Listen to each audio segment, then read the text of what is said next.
제목을 빠뜨렸어요. 그래서 이제 오늘 그것을 고기를 제가 해드리고 오늘 본문으로 제가 들어갈까 합니다.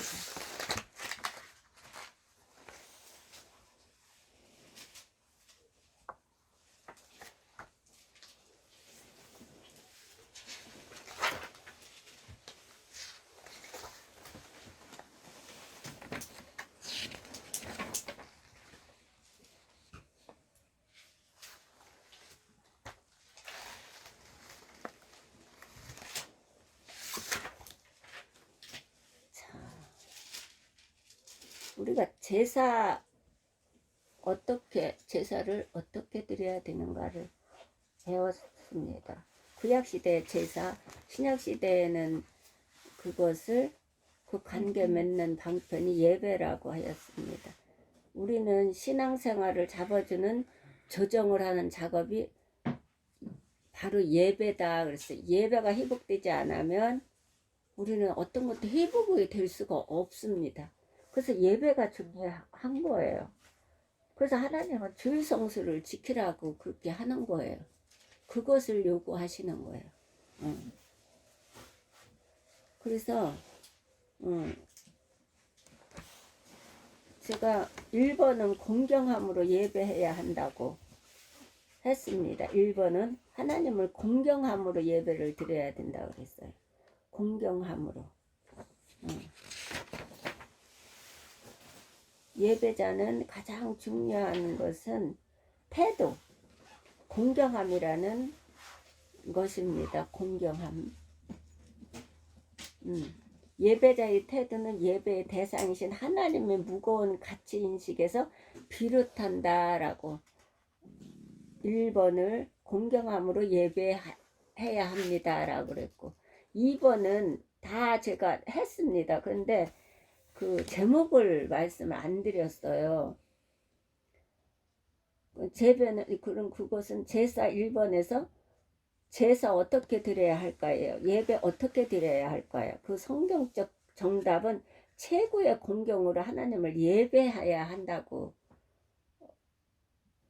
말씀을 드렸습니다. 2번은 두려움으로 예배를 드려야 된다. 그래서 두려움은 형벌이 아니라 거룩함으로 정말 마음을 다하고 성품을 다하고 힘을 다해서 목사님한테 예배를 드리는 게 아니라 예배의 대상은 하나님이신 거죠. 하나님. 누가 이랬다 그래서 이렇게 하고 저랬다 그래서 저렇게 하는 게 아니라 그냥 아주 초신자들이 이제 하는 것인데 우리는 그 초신자가 아니잖아요. 그래서 이렇게 가시도 막 씹어서 넘길 수 있는 그러한 어린아이의 신앙이 아니라 그런 믿음의 신앙으로 우리는 성장한 사람들이잖아요. 그리고 또 성장해 가는 사람들이고 그렇기 때문에 두려움으로 예배를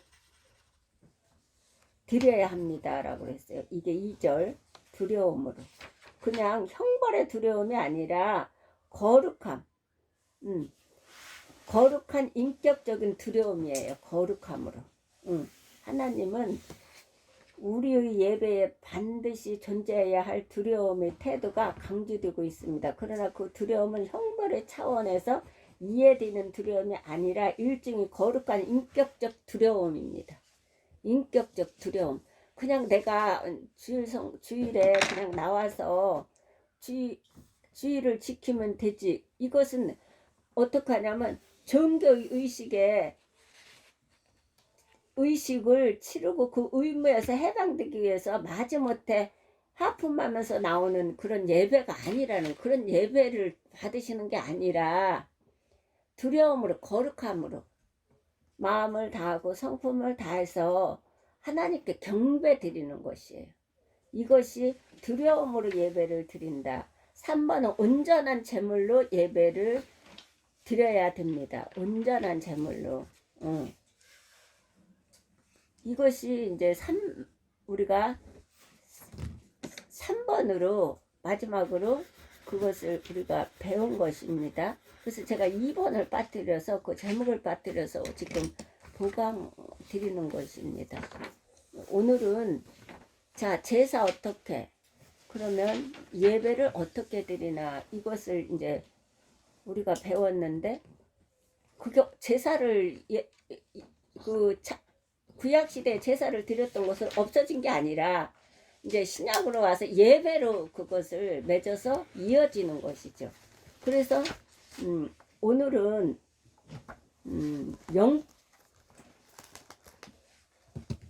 오늘은 드릴 예배가 말씀을 배울 말씀은 영원한 예배예요.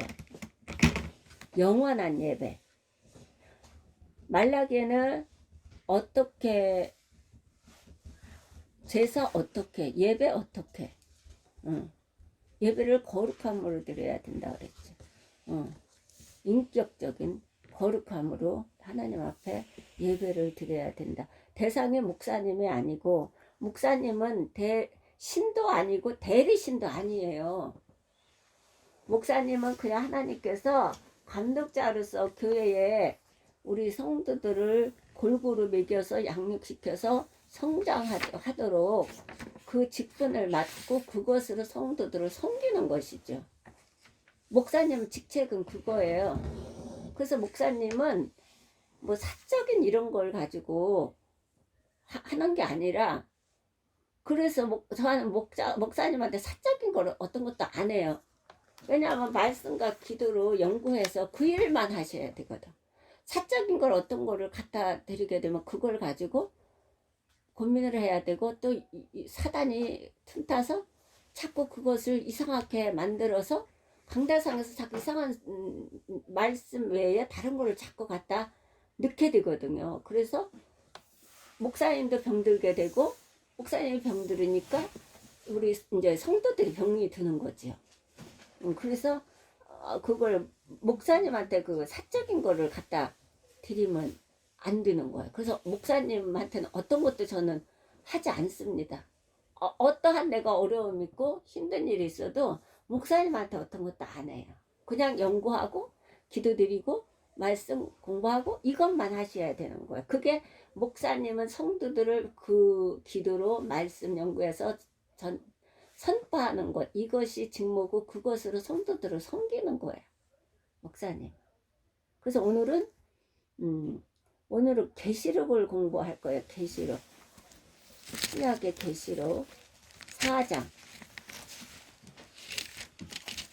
1절에서 4절하고 10절하고 11절을 공부할 거예요. 이것은 이제 오늘은 영원한 예배. 이 예배에 대해서 이제 오늘로 이제 예배에 대해서 이제 그 다음에 이제 기도에 대해서 전도에 대해서 우리가 이렇게 가는 거죠.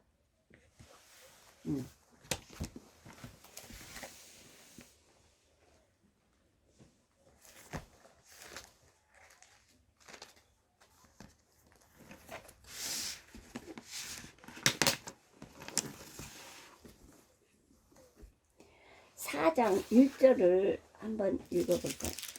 봉독해볼까요? 1절에서 4절. 사랑하는 자들아 아니요, 4장. 계시록 4장.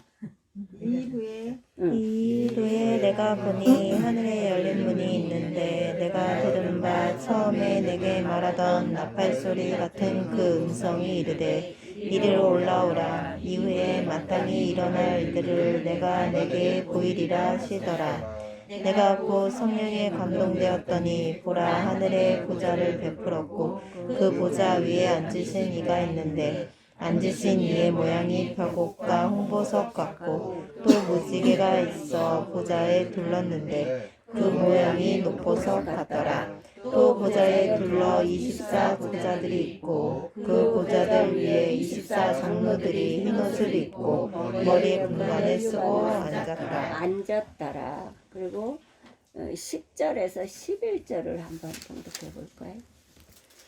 24 장로들의 보좌에 앉으신 이 앞에 엎드려 세세토록 살아계시는 이에게 경배하고 자기의 관을 보좌 앞에 드리며 이르되 우리 주 하나님이여 영광과 존귀와 권능을 받으시는 것이 합당하오니 주께서 만물을 지으신지라 만물이 주의 뜻대로 쏟고 또 지으심을 받았나이다 하더라. 아멘.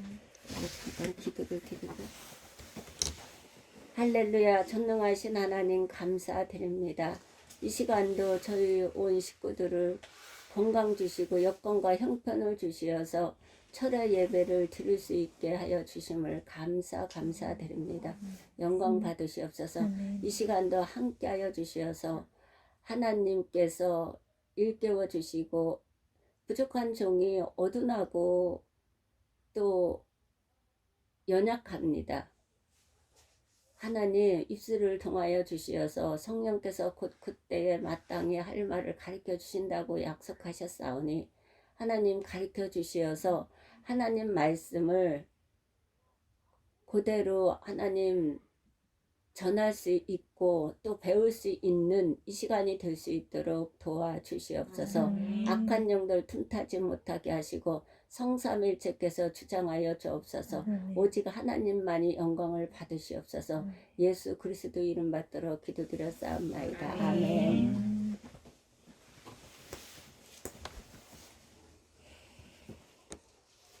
자, 이 제목이 오늘은 영원한 예배예요. 영원한 예배. 우리가 예배가 얼마나 중요하냐면 예배가 회복되지 않으면 영혼이 회복되질 않아요. 영혼이 잘된 같이 범사가 잘되고 육신이 강건한 축복을 받는데 이 영혼이 우리가 견고히 서지 않으면 지금은 잘 가는 것 같지만 어느 순간에 내가 할 수 없는 일들이 닥쳐요. 그때는 길을 헤매서 뭘 어떻게 할 수가 없어요.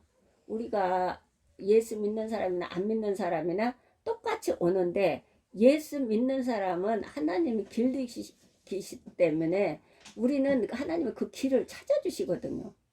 그래서 우리가 평소 때 하나님 앞에 경배를 드리고 하나님을 찬양을 드리고 하나님 앞에 영광을 드리는 일에 우선순위를 두어야 되는 것이요. 그 중에서 제일 중요한 것은 예배예요. 예배가 회복되지 않으면 우리 영혼은 회복되지 않아요. 그리고 범사 건강 회복되지 않아요.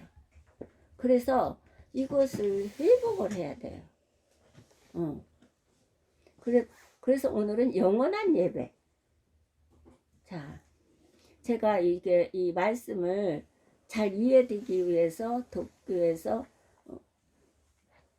이것을 유명한 설교가 분을 제가 이것을 하고자 하는 거예요. 여기 처음에 헨리 워드 비처라는 유명한 설교가가 뉴욕의 큰 교회에서 이거 잘 들어야 돼요. 유명한 설교가가 뉴욕의 큰 교회에서 주일 설교를 하게 되자 그 교회는 이 사실을 대대적으로 홍보하였다고 합니다. 우리나라도 그렇거든요. 부흥성회를 하고 부흥일을 하게 되면 대대적으로 홍보를 하지요. 그래서 이 헨리 월드 비처도 이렇게 설교를 하기 위해서 그 교회는 이 사실을 대대적으로 홍보하였다는 초청해놓고 홍보를 했다는 것이에요. 그러나 막상 설교 직전에 갑작스러운 질병으로 못 오게 되자 헨리 월드 비처는 교회와 의논하여 목사님과 의논하여 그의 동생인 토마스 비처를 대신 주일 설교자로 보내게 되었습니다. 동생을 대신 보냈다는 거예요. 주일 아침 헨리 월드 비처가 올 것을 기대한 이 교회는 그야말로 초많은 사례를 이루었습니다. 엄청나게 막 붐비고 쏟아져 막 여기저기서 동서남북에서 오셨다는 거예요. 성도들이. 예배가 시작되고 설교 순서가 되어 담임 목사님이 사정을 설명하며 토마스 비처를 소개하자 여기저기서 웅성거리며 여러 교인들이 일어나서 나가는 모습이 보였다는 것이에요. 웅성웅성하면서 줄줄이 다 나갔다는 거예요. 그러자 토마스 비처는 이런 유명한 말을 말로 설교를 시작했다고 합니다. 저희 형님이 갑작스런 병환으로 오늘 이 예배 못 오게 됨을 제가 대신 사과드립니다. 그러나 오늘 저는 특별한 광고를 드리고 말씀을 증거할까 합니다. 지금 예배 중간에 일어나고 계신 분들 말고, 예배 중간에 지금 일어났어요. 다 웅성거리고 나간다고 계신 분들 말고, 혹시 또 헨리 워드 피처를 예배하기 위해 오신 분들이 계시다면 지금 이 시간에 다 퇴장해 주시면 감사하겠습니다. 이분들은 하나님 앞에 예배를 드리러 온 게 아니라 이 헨리 월드 피처를 이분에게 예배를 드리러 왔다. 이분의 설교를 듣기 위해서. 우리는 설교를 듣기 위해서 예배를 드리는 게 아니에요. 하나님께 예배를 드림으로 목사님을 통해서 축복을 주신다고 약속하셨기 때문에 주일 성수를 지킴으로 하나님께서 목사님을 통해서 그 축복의 말씀을 주시는 거예요. 그걸 가지고 우리에서 가정에서부터 그것을 그대로 삶을 사는 거예요. 어느 사회에 나가든 어느 직장에 나가든 어디를 가든 그러면 하나님께서 거기에서 축복하시는 열매를 맺게 하시는 거거든요. 근데 이분은 사람을 보고 이 성도들은 모였다는 거예요. 그래서 다 퇴장하라고 사과를 대신 드리면서, 그러나 오늘 저는 특별한 광고를 드리고 말씀은 증거할까 합니다. 지금 예배 중간에 일어나고 계신 분들 말고 혹시 또 헨리 월드 피처를 예배하기 위해 오신 분들이 계시다면 지금 이 시간에 다 퇴장해 주시면 감사하겠습니다 라고 했어요. 왜냐하면 우리는 오늘 헨리 월드 피처가 아닌 하나님을 예배하기 위하여 이 자리에 모였기 때문입니다 라는 거지. 근데 많은 이 성도들은 그렇거든요. 교회마다 이게 지금 문제인 거예요. 많은 문제가 많아요. 그런 분들은 대상이 목사님이에요. 대상이 내가 좋아하는 목사님, 내가 좋아하는 전도사님, 내가 좋아하는 뭐 장로님, 권사님, 집사님, 이것을 자꾸 하는 거거든. 근데 아니에요. 예배의 대상은 하나님이시고 목사님은 심부름꾼이에요. 청직이거든요. 그것을 그러니까 이 동생인 토마스가 그렇게 광고를 하고 설교를 한 거죠. 퇴장해 주시면 감사하겠습니다. 왜냐하면 우리는 오늘 헨리 월드 피처가 아니 하나님을 예배하기 위하여 이 자리에 모였기 때문입니다. 장례는 조용해졌고 그날의 예배에는 특별한 성령의 기름 부으심이 있었다고 합니다. 그런 이게 한 지도자가, 그러니까 감독자가 옳고 그름을 정확하게 해야 되는 거야. 이렇게. 그렇지 않고는 지도자가 병들어서 이것을 스물스물해서 덮고 스물스물해서 덮고 이렇게 하게 되면 성도들이 다 병이 들어버려요. 당장 듣기에는 거북하고 당장 듣기에는 그게 쓴소리 같지만 아니요, 약은 씁니다. 저도 약을 복용하지만 약을 써요. 쓴 약을, 그 약을 의사 선생님, 우리 권지사님이 계시지만 의사 선생님이 저는 병원에 가면 의사 선생님이 저는 모르잖아요. 그렇기 때문에 의사 선생님 하라는 대로 다 해요. 저는 어떤 것도 빼놓지 않아요. 그대로 해요.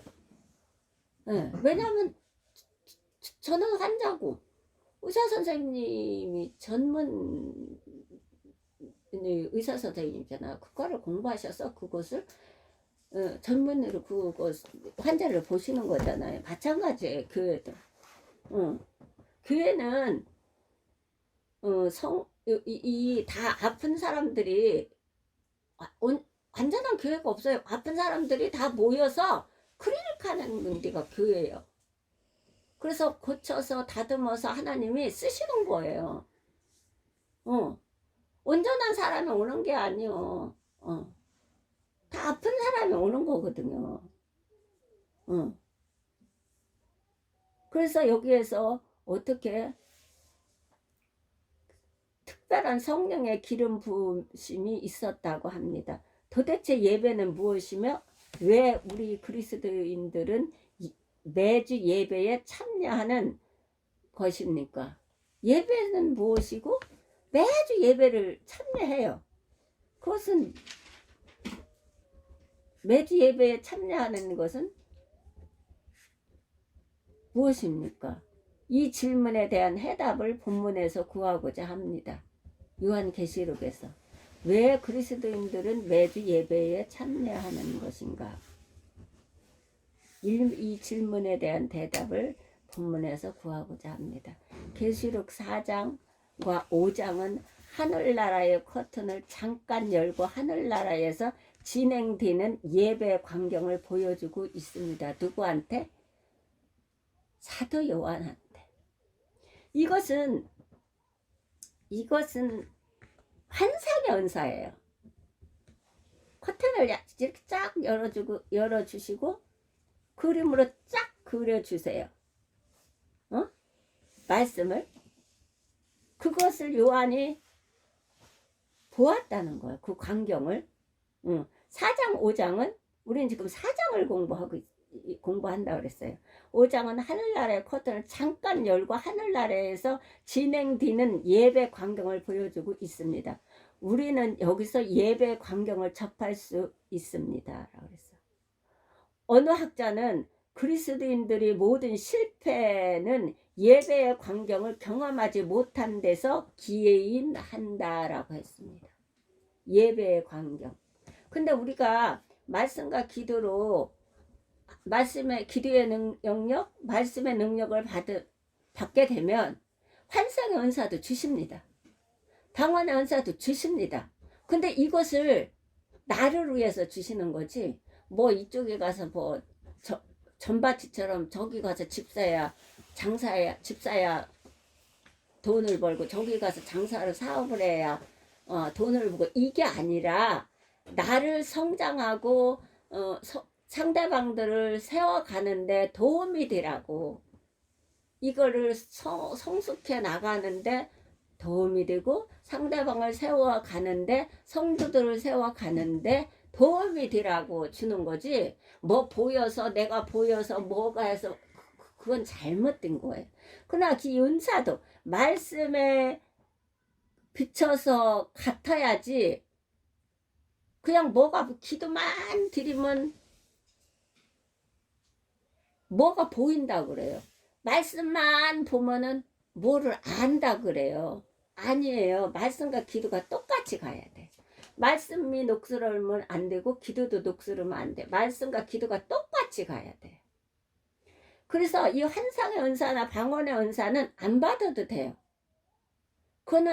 그걸 받을래 말씀의 능력, 기도의 능력을 받으려면 말씀의 능력, 기도의 능력을 받는 거예요. 왜냐하면 기도를 통해서 하나님은 일을 하세요. 기도하는 사람을 통해서 일을 하시고 말씀을 통해서 하나님이 나를 인도하시고 축복하시는 거예요.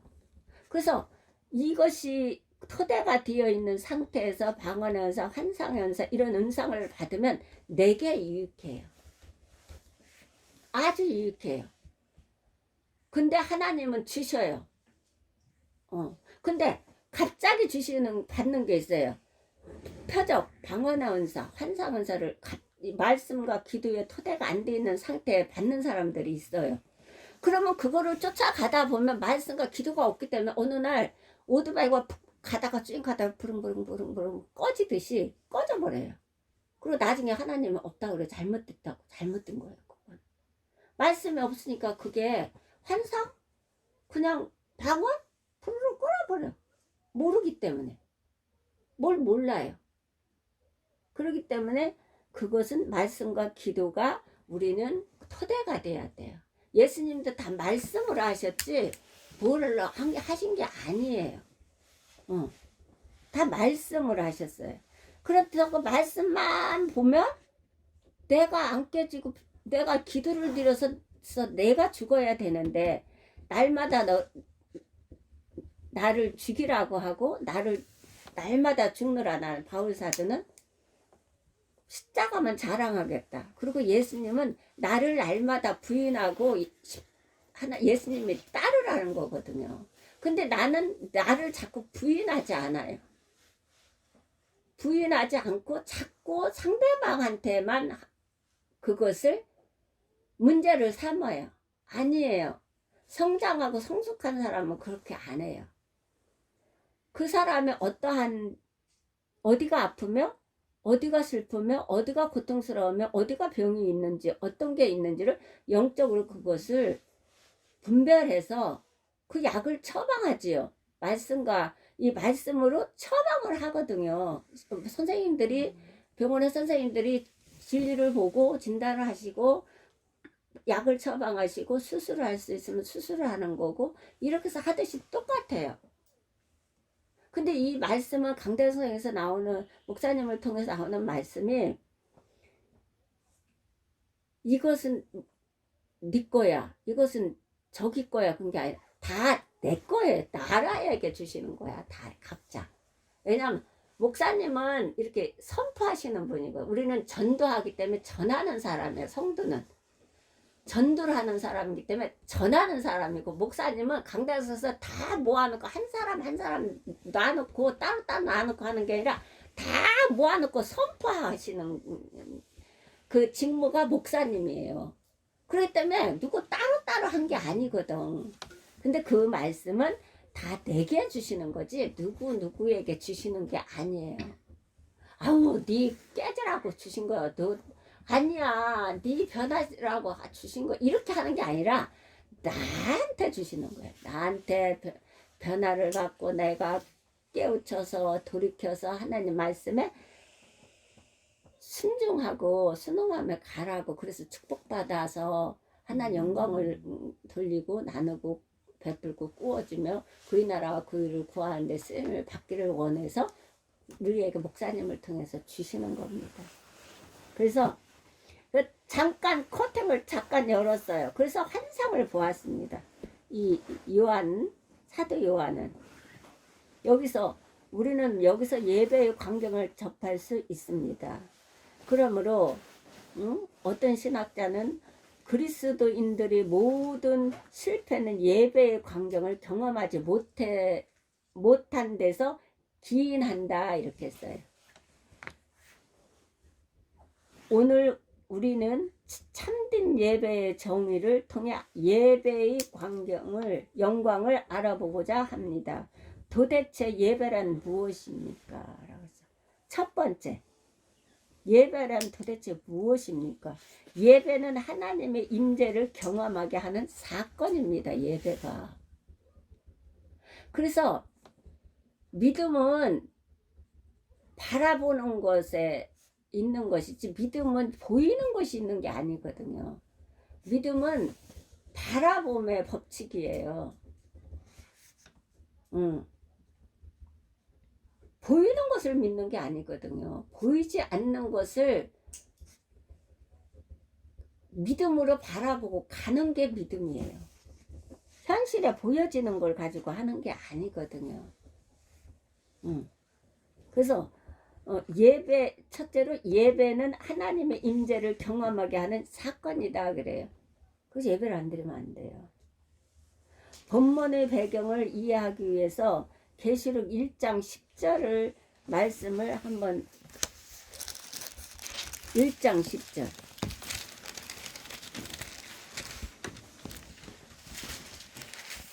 자, 1장 10절 주의 날에 내가 성령에 감동되어 내 귀에서 나는 나팔소리 같은 큰 음성을 들으니. 보세요. 주의 날에요. 주의를 말하는 거. 주의 날. 주의 성수를 말하는 거예요. 주의 날. 내가 성령에 감동하여 내 뒤에서 나는 나팔소리 같은 큰 음성을 들으니라고 그랬어요. 사도 요한이 전도를 하다가 밤모섬에 유배되었는데 주일에 그가 하나님을 경배하기 위해 엎드렸을 때의 일입니다. 그래. 밤모섬에 유배되었어요. 섬에 갇혔어요. 묶여버렸는데도 사도 요한은 거기서 예배를 드렸어요. 주일날. 우리는 그러면 과연 그렇게 할 수 있을까라는 생각이 드는데 저는 한다고 생각해요.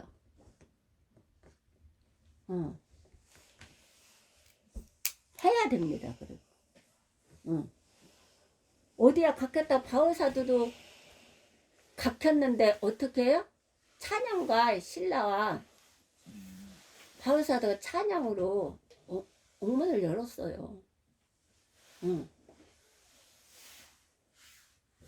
우리는 글, 기도, 말씀, 찬양으로 우리가 열 수가 있어요. 그게 무기예요. 우리에게. 예수님이 떠나실 때 그것을 우리에게 무기로 주시고 가셨어요. 이 땅에서 세상에 살면서 승리하며 살으라고.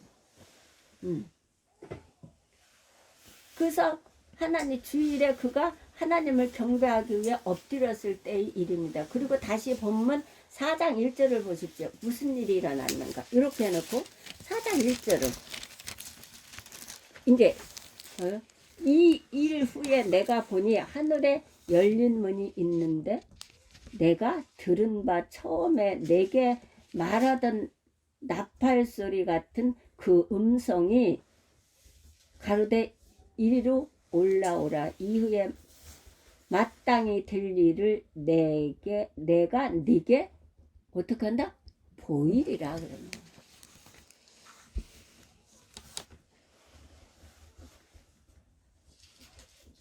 그러니까 하나님은 진리의 성령이 오시면 너희가 모든 진리 가운데로 인도하시리니 그가 자유로 말하지 않고 듣는 것을 말하며 장래일을 너희에게 보이시리라 그랬거든요. 그리고 이 일을 행하는 여호와 그 일을 행하시는 여호와가 이같이 말하노라. 너는 내게 부르짖으라. 내가 네게 응답하겠고 네가 알지 못하는 크고 비밀한 일을 네게 보이리라 그랬거든요.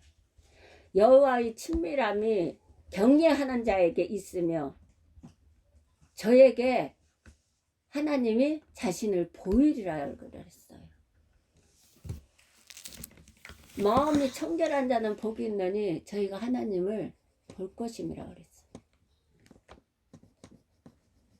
우리가 영적 세계를 바라볼 수 있는 비결, 무기는 기도와 말씀, 찬양입니다. 그것 가지고 우리는 하나님을 볼 수 있고 만날 수 있고 우리가 성령의 사도 요한처럼 성령에 감동되어서 하늘나라 커튼을 연 것을 문을 연 것을 우리가 볼 수도 있어요. 그러나 하나님은 다 보여주지 않습니다. 한 걸음 한 발짝을 하시지.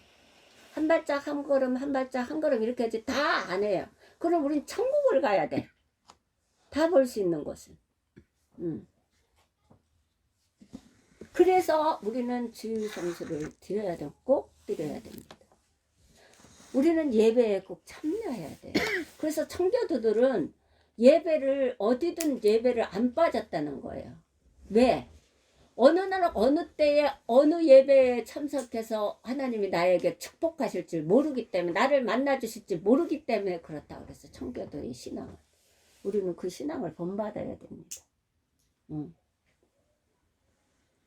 그래서 어떻게 해요?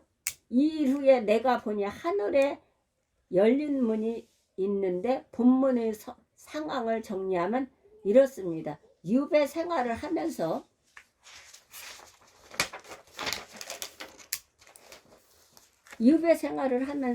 예배의 갈망을 지닌 사도 요한이 주일에 하나님을 예배하기 위해 주님 앞에 엎드렸습니다. 유배 생활에서도. 자, 그래요. 베드로는 잠을 잤습니다. 그래서 교회에서 기도드림으로 하나님이 끊어내 주셨어요. 근데 바울과 신라는 뭐를 했다고요? 찬양을 드리고 기도를 드렸어요. 그래서 다 살렸어요. 다 살렸어. 잠자는 신앙은 살릴 수가 없어요. 잠자는 신앙은 나 자신이 잠을 자고 있기 때문에 내 가정, 사업장, 직장 모든 것들을 살릴 수가 없어요. 그래서 내가 살아야 돼요. 산 사람이 살리는 거예요. 산 사람, 예수님 죽은 자들 살리신다 그러잖아요. 산 사람이 살리고 산 사람이 세우고 산 사람이 일을 하는 거예요. 그래서 우리는 살아계신 예수님을 믿고 우리는 산 사람이에요. 죽은 사람이 아니죠. 그래서 예배에 갈망을 친 사도 요한이 주일에 하나님을 예배하기 위해 주님 앞에 엎드렸어요. 밤못섬에서 갇혀있는 그 사도 요한은 그 순간 성령님의 감동이 있었습니다. 그래서 나팔 소리 같은 주의 음성이 들려왔습니다. 언제? 주일날 엎드려서 예배 드릴 때에 들려왔다는 것입니다. 그리고 그는 하늘 문이 열리는 것을 보았습니다. 들은 것만 아니라 어떻게 환상으로 하늘나라를 하나님이 문을 열어주시니까 그거를 보았습니다. 그래서 4장 1절에 의하면 다시 하나님의 음성이 들려왔다 그랬어요. 그리고 4장 2절에서 한번 2절 봉독해 볼까요? 2절. 곧 성령에 감동되었더니 보라 하늘의 보좌를 베풀었고 그 보좌 위에 앉으신 이가 있는데. 보세요. 이게 성령이 감동이 돼야 돼요. 그러니까 성령 받으라 계속 하잖아요. 성령 받으라. 성령이 말씀이고 말씀이 예수님이고 예수님의 하나님이에요. 증거하시는 이는 성령이시니 성령은 곧 진리니라 그랬거든.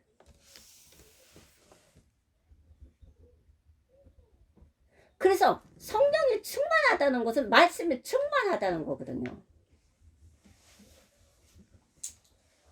그래서 이것을 하나님이 주시겠다는 거예요. 성령을 선물로 주겠다. 그래서 에루살렘과 사마리아 땅끝까지 이르러서 복음을 전하라는 거예요. 이것을 주시면서. 그래서 성령이 아까 1장에도 성령이 감동되어서 그래 이 말씀이 충만하면 우리가 전도를 안 할 수가 없어요. 여기서 놔두질 않아요. 하나님께서. 강 같은 생수가 넘쳐서 막 전하지 않고 못 견디고 하지 않으면 못 견뎌요.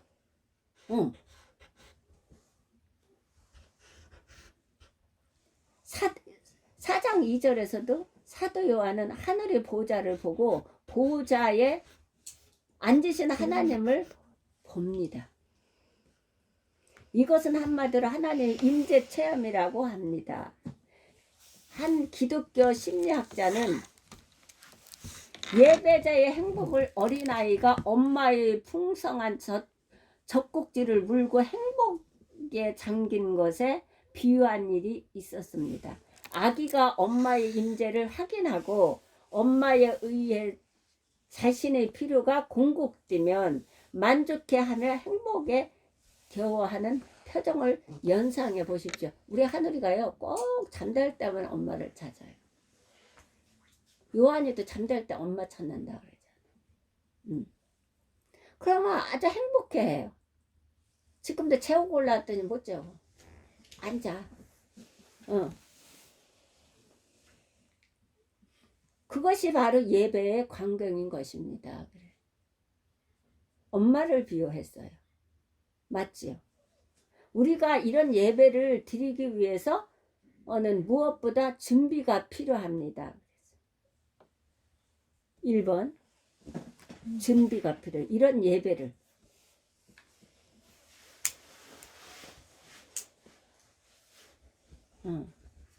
예배를 갈망하는 마음이 있어야 돼요. 2번 하나님 앞에 엎드리는 자세입니다. 자세. 제가 태도를 자꾸 이야기를 하죠. 태도. 그것도 배울 것입니다. 태도. 자, 하나님 앞에 엎드린 자세. 3번 그리고 하나님의 음성 듣기를 사모하는 마음이 있어야 돼요. 그 하나님을 사모하라 하잖아요. 그러면 하나님이 주시겠다 그러잖아요.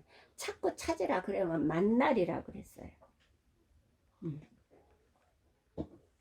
그 이 세 가지가 있어요. 예배를 갈망하는 마음, 하나님 앞에 엎드리는 자세, 그리고 하나님의 음성 듣기를 사모하는 마음이에요.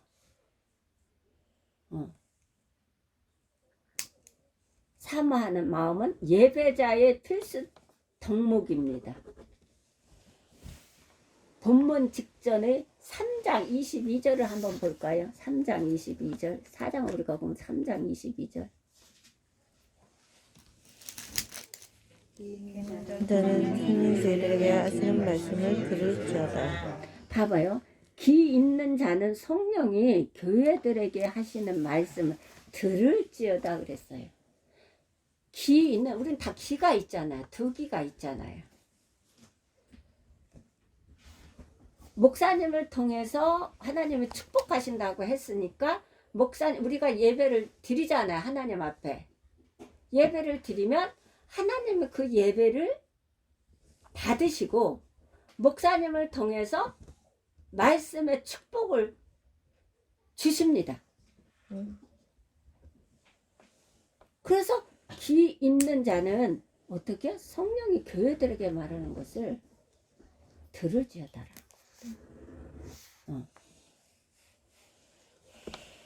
참된 예배의 가장 중요한 하나님의 요구라고 생각합니다. 이게 하나님의 요구예요.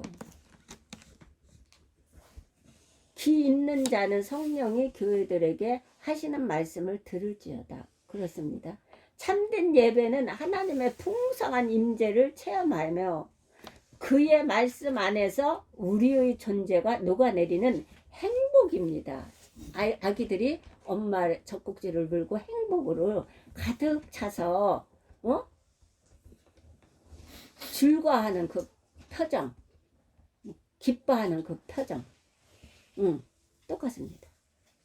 녹아내립니다. 참된 예배는 하나님의 풍성한 임재를 체험하며 그의 말씀 안에서 우리의 존재가 녹아내리는 행복입니다.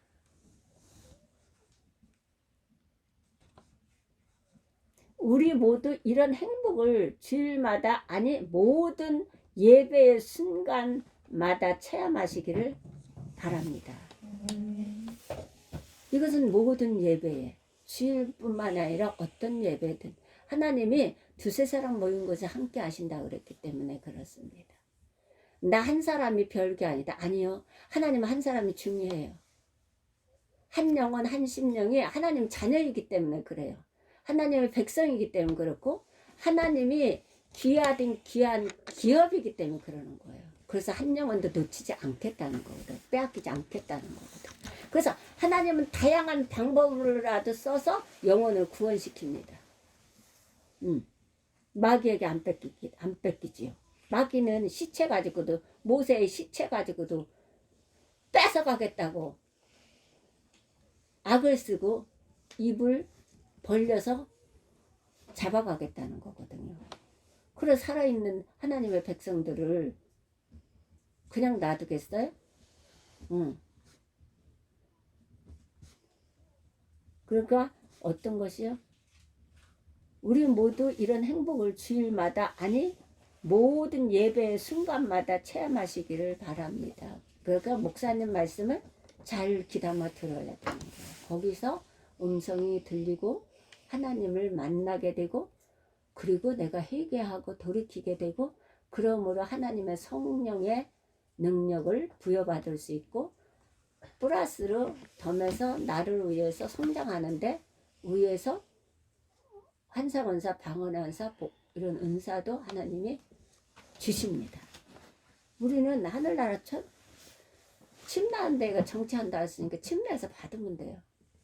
하나님 다 주셔요. 지금 하나님이 역사가 강하니까 마귀 역사가 더 강한 거죠. 그렇기 때문에 사모하는 제게 다 주세요. 각각 주신다 그랬기 때문에. 둘째로 예배는 하나님의 가치를 인정하는 엎드림이다 그랬어요. 가치를 인정하는 엎드림. 여기서 예배를 이해하는 키워드가 바로 가치라는 단어라고 믿습니다. 예배는 가치라는 단어에서 유래했습니다. 가치. 계시록 4장 10절에서 11절을 한번 보실까요? 10절에서 11절. 24 장로들이 보좌에 앉으신 이 앞에 엎드려 뜻으로 살아계신 이에게 경배하고 자기의 관을 보좌 앞에 드리며 이르되 우리 주 하나님이여 영광과 존귀와 능력을 받으시는 것이 합당하오니 주께서 만물을 지으신지라 만물이 주의 뜻대로 있었고 또 지으심을 받았나이다. 아멘. 여기서 보면 신구약 시대의 예배자를 대표하는 24 장로가 보좌에 앉으신 하나님 앞에 엎드리며 이렇게 고백합니다. 여기서 합당하오니라고 그랬어요. 합당하오니. 합당하오니라는 뜻은 즉 가치가 있다는 말입니다. 합당하오니 라는 뜻은 가치가 있다는 말입니다. 왜 하나님께서 우리에게 받으실 만한 가치가 있으신 분입니다. 왜냐하면 4장 11절에서 계속해서 어떻게 하신다? 주 하나님의 영광과 존귀와 능력을 받으시는 것이 합당하오니 주께서는 만물을 지으신지라 만물이 주의 뜻대로 있었고 또 지으심을 받았나이다. 그래서 하나님이 만물을 지으셨기 때문에 그래요. 창조시기 때문에 만물이 주의 뜻대로 있었고 또 지으심을 받았나이다 그랬기 때문에 그런 가치가 있다는 거예요. 받으실 만한 가치가 있으십니까? 왜? 11절에서 보면 만물의 창조자여 통치자이시기 때문입니다. 지금 사도 요한은 창조의 엄청난 신비를 묵상하며 그 앞에 엎드리고 있는 것입니다. 인간의 과학으로도 아직 그 지극히 적은 일부분밖에 탐구 못한 창조의 경외감이야말로 우리가 그 앞에 엎드릴 수밖에 없는 이유인 것입니다. 우리가 하는 일들이 사람들은 많이 가진 자들은 가져서 그걸 가지고 어떻게 할 줄을 몰라서 막 하는 것 같지만 아니에요.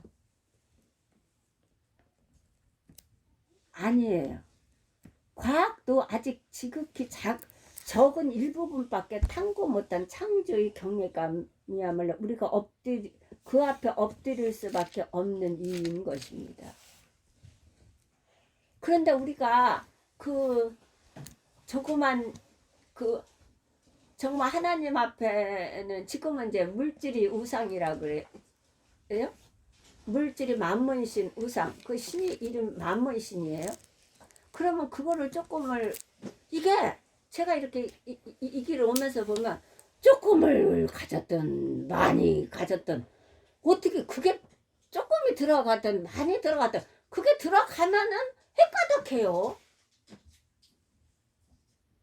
나 이것을 너무 많이 이 길을 오면서 너무 많이 그것을 많이 겪어요. 하나같이 어떻게 그게 그 물질이라는 그 아주 작은 소유인데 그게 제일 적은 소유거든요. 그거는. 그래서 세상 말도 그래요. 물질을 잃는 것은 조금 잃는 거고 명예를 잃는 것은 많이 잃는 거고 목숨을 잃는 것은 다 잃는 거라고 했어요. 근데 그 아주 적은 걸 가지고 적게 손에 들어가든 많이 들어오든 이게 들어가면 사람이 헷가닥하다라는 거죠. 하나님은 어디 감리가 없어요. 난 그래서 그게 내가 아직도 숙제예요. 왜 그럴까? 왜 저렇게 살지? 왜 저렇게 살아야 되지? 그것은 하나님의 혹 불어버리면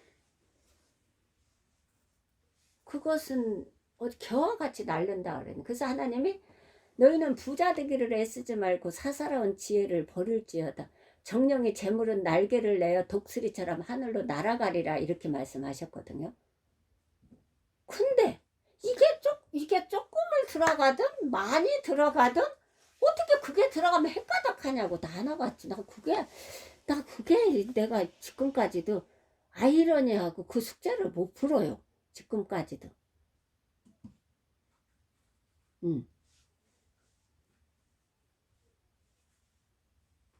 확 변해버려요. 고시하네요. 그게.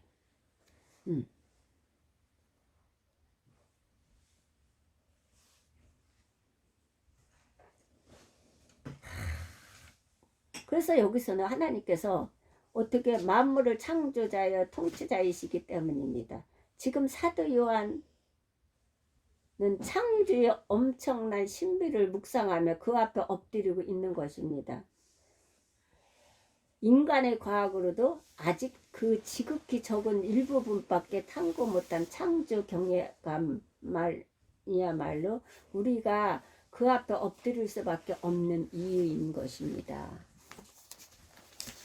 계시록 5장을 한번 볼까요? 자, 5장을 보면 창조자 하나님에게서 구속자이신 성자 하나님에게로 초점이 옮겨감을 우리가 볼 수 있습니다. 자, 5장 8절을 한번 볼까요? 그 두루마리를 취하시네 네 생물과 24장로들이 그 어린 양 앞에 엎드려 각각 검과 향이 가득한 큰 깃돌을 가졌으니 이 향은 성도의 기도들이라. 자, 책을 취하심에 네 생물과 24장로들이 어린 양 앞에 엎드려 각각 검은 고와 향이 가득한 금 대접을 가졌으니 이 향은 성도의 기도들이라 그랬어. 성도의 기도는 있잖아요. 금 대접을 가졌으니 이 향은 성도의 기도. 자, 이것이 성자, 성부, 성령 이렇게 하는데 창조주 하나님이 성자는 예수님이에요. 예수님한테 옮겨갔어요. 초점이. 어린 양으로 나오죠. 여기 어린 양. 누구 앞에 엎드렸다 그랬어요? 어린 양 앞에 엎드렸다. 어린 양 앞에. 예수님 앞에. 어린 양 대신 예수님 앞에 엎드렸습니다. 그렇다면 왜 그랬을까요? 다시 12절, 5장 12절을 한번 보실까요? 왜 엎드렸는지. 큰 음성으로 네, 죽임을 당하신 어린 양은 능력과 부와 지혜와 힘과 존귀와 영광과 찬송을 받으시기에 합당하다는 거예요. 합당. 보세요. 죽임을 당하신 어린 양이 능력과 부와 지혜와 힘과 존귀와 영광과 찬송을 받으시기에 합당하신 분이에요. 그래서 초점을 성자로 옮겨져 감을 우리가 알 수 있습니다. 합당하도다라는 단어가 나옵니다. 그분은 예배 받으실 가치가 충분하신 분입니다라는 거예요. 합당하다 가치. 왜요? 그분이 바로 세상 죄를 지고 가는 하나님의 어린 양으로 오셔서 우리를 위해 죽음을 당하셨기 때문입니다. 저는 강나루 박사님을 그동안에 하다가 결혼을 하고 이제 이제 가정이 이루어졌잖아요. 그 전까지는 이제 그냥 했으면서 하나님 앞에 맡기고 그냥 제 일을 제가 했지요. 그런데 제가 이것을 또 철저하게 또 깨달은 게 강나라 박사님 쓰러지고 나서 깨달은 게요. 아, 이거 강나라 박사님 쓰러졌는데 막 목사님 그냥 내가 누워서 있는데 그냥 목사님은 조금 뭐가 있어도 그냥 불러드니 나름아 이렇게 부르는 게 항상 놀래요. 그냥 찬찬히 하세요. 소리를 낮추세요. 찬찬히 이러는데 누워있는데 안박을 열더니 나름아 나가 울면서 막 어떻게 할 줄을 모르고 막 난리가 났어요. 그거 왜 그러는데 나루가 응급실에 들어갔다고 하는 거예요. 그래서 침대에 내려오다가 턱 주저앉아 버렸어요. 제가 앉아갖고 그때부터 이게 제가 정신이 이게 제대로 안 오는 거예요. 그래갖고 그냥 목사님 이게 나루가 그냥 이제 응급실에 지금 가 있대. 그래 가봐야 돼. 이렇게 했으면 괜찮았을 건데 막 떠나가라고 울면서 막 어떻게 할 줄을 모르고 막 난리가 났어요. 그래가 거기에 내가 놀래버린 거지. 근데 그러고서는 제가 키로수가 자꾸 빠지기 시작했어요. 그래서 그리고 39.3kg가 나가요. 그래서 이게 뭘 할 수가 없더라고요. 근데 그때 내가 깨달은 게 뭐냐면 하나님이 이제 즉 체험한 거예요. 완전히 하나님이 독생자 예수님을 십자가에 못을 박히게 하셨고 내 죄를 통해서 나의 죄를 사하여 주시기 위해서 나를 구원하시기 위해서 나를 생명을 주시기 위해서 나를 축복하기 위해서 하나님은 십자가의 아들을 그 독생자 아들을 십자가에 못을 박게 하셨고 가시관을 쓰시게 하셨고 창에 옆구리를 박게 하셨어요. 저는 그걸 철저하게 깨달았어요. 강나라 박사님 그렇게 되면서 나는 이렇게 강나라 박사님 이렇게 해서 병원에 이 응급실에 갔다는 걸 가지고 이렇게 주저앉아 갖고 정신이 없고 내 정신이 아니고 다 필요가 없더라고요. 그러고서 그때부터 이제 이게 빠지기 시작하고 이게 이러는데 하나님은 어떻게 예수님을 그렇게 하셨을까?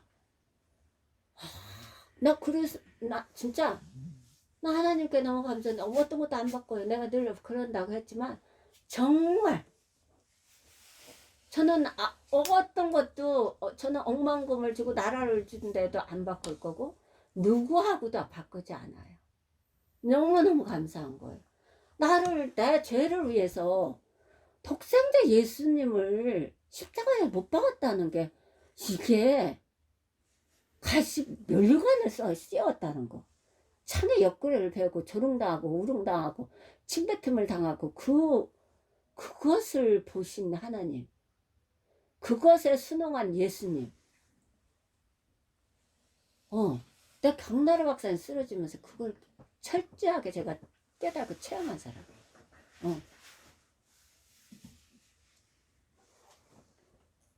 그래서 하나님은 이 성자 예수님한테 그 초점을 옮겨감을 알 수 있고 거기에다 다 능력을 주신 거죠. 그러나 예수님은 만왕의 왕이심에도 불구하고 자기는 그것을 아니다라고 그랬어요.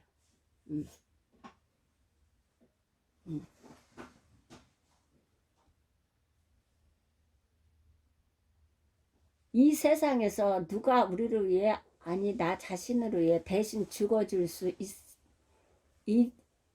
있는 사람이 있을까요? 없어요. 그런데 예수님께서 속죄의 어린 양이 되사 우리 위에 죽으셨다는 것입니다. 이 속죄의 신비, 속죄의 구속의 신비로 인해 지금 요한은 엎드려 성자 하나님을 예배하는 것입니다. 이 속죄의 신비, 구속의 신비로 인해 지금 요한은 엎드려 밤모습에 갇혀 있음에도 불구하고 갇혀 있으면 뭘 할 수 있겠어요? 아무것도 할 수가 없고 아무것도 먹을 수가 없어요. 먹을 게 없어서. 그럼에도 불구하고 거기에 엎드려 성자 하나님을 예배하는 것입니다. 그래서 4장 10절은 24장로들이 보좌에 앉으신 이 앞에 엎드려 세세토록 사시는 이에게 경배하고 자기의 면류관을 보좌 앞에 던지며 가로되 이렇게 말했어요. 24장 10절에서 24장로들은 예배하며 자기의 면류관을 벗어 주님께 드립니다. 24장로들이 오직 그분만이 예배 받기에 합당하시기에 기 때문입니다. 그래서 참된 예배는 언제나 드림의 정신입니다. 드려야 되는 것이죠. 예배를 본다,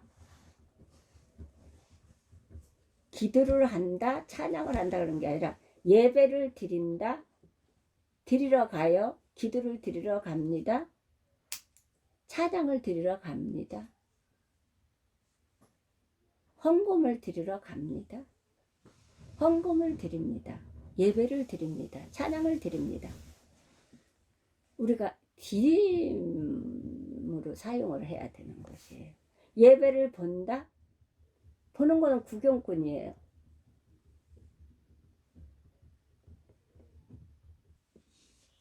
예배를 드립니다. 드림.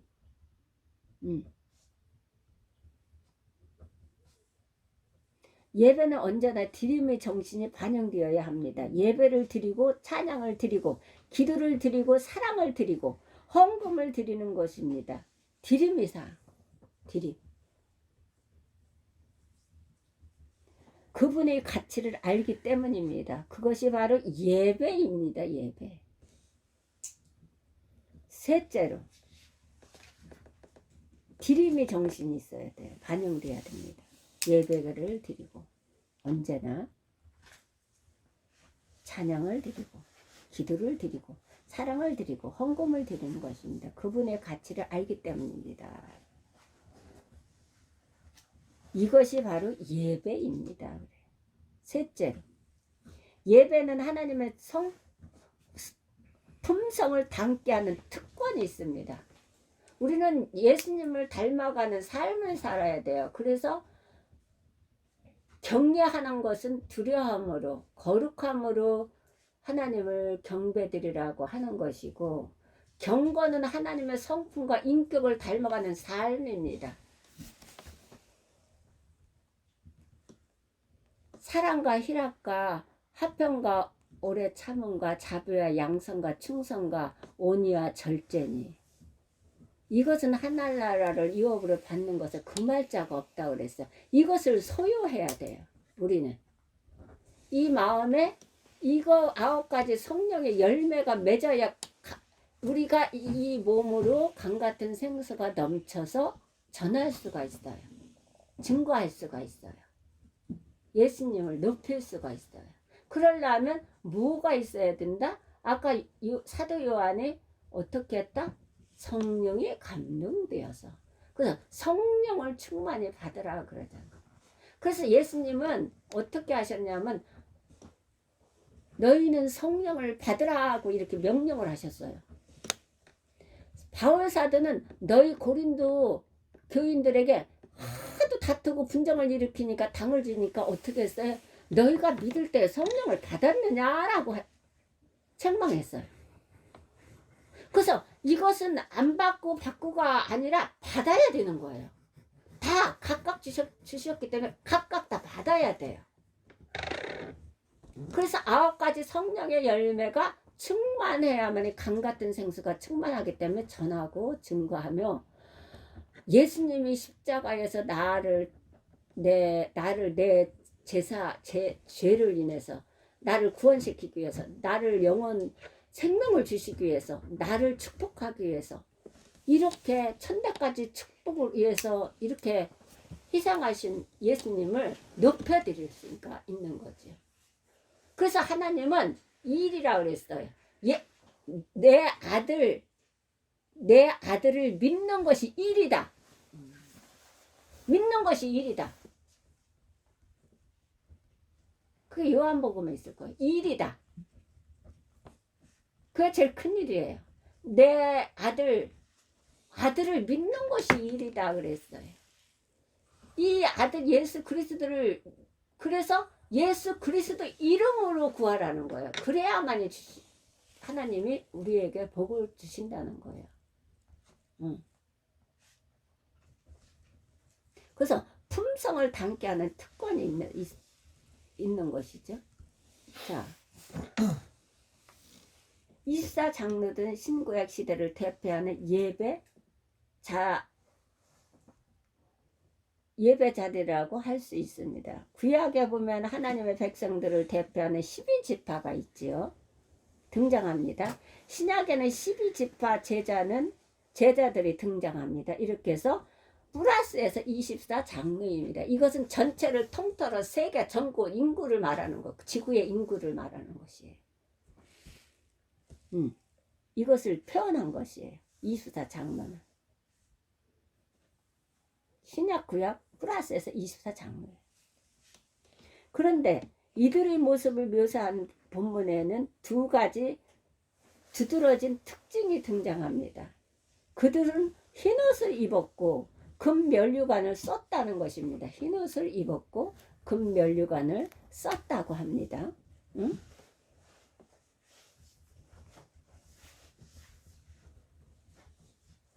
자, 금면류관을 썼다는 것입니다. 성경학자들은 흰옷이 거룩성을 상징하는 것이라면 금면류관은 영화를 상징하는 것이라고 말합니다.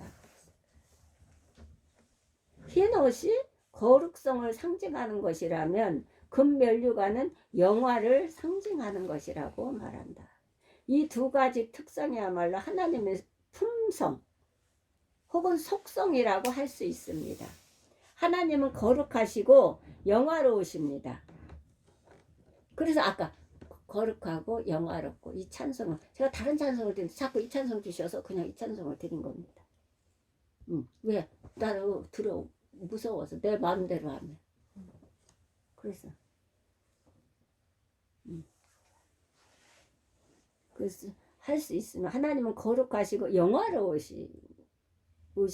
그런데 왜 24장로들이 이 두 가지 품성을 가진 자로 등장합니까? 그들은 거룩하시고 영화로우신 하나님을 예배하며 거룩해지고 영화롭게 된 것입니다. 하나님을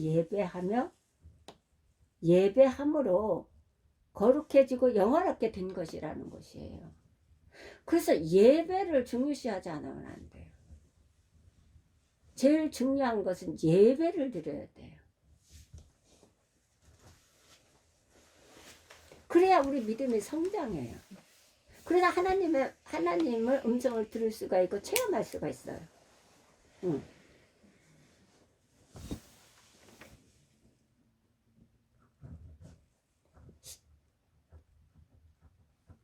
신학자들은 우리가 예수를 믿고 구원받아 의롭게 되면 이제 우리에게는 두 가지 신학적인 혹은 신앙적인 과제가 남아 있다고 가르칩니다. 신학자들은 우리가 예수를 믿고 구원받아 의롭게 되면 이제 우리에게는 두 가지 신학적인 혹은 신앙적인 과제가 남아 있다고 가르칩니다. 하나는 성화, 거듭나는 것입니다. 성화, 거듭나는 거. 개가 천사를 해야 된다는 거죠. 희는 합니다. 후회하죠. 계속 해놓고 내가 또 왜 이랬지? 안 해야 되는데 또 해야 됐지? 이것은 후회해요. 3일 만에 다시 그 자리를 다시 가요. 근데 개가 천사는 뼈아픈 대가를 지불해야 돼요. 우리가 제가 그러잖아요. 예수 그리스도를 믿음으로 성령 안에서 내가 천성 예수성을 버리지 않고 그것을 성령물로 태우지 않으면 우리가 그리스도를 믿는 게 아니라는 거예요. 천성을 버리지 않으면. 버리라는데, 옛습관을 버리라는데, 이것은 거듭나지 않으면, 성화되지 않으면 버릴 수가 없어요. 개가 천사를 하지 않으면. 왜냐하면 개는 개가 천사를 하는 거예요. 근데 거기에는 뼈아픈 대가를 지불해요. 내가 지금까지 해왔던 거, 내 습성, 내 고집, 아직, 교만, 모든 것, 시기, 질투, 이것을 하나님의 하나로 죄다 이렇게 표현을 하는 거예요. 죄다. 그러니까 하나님이 더러운 것과 우상숭배와 남색하는 것과 시기와 분쟁과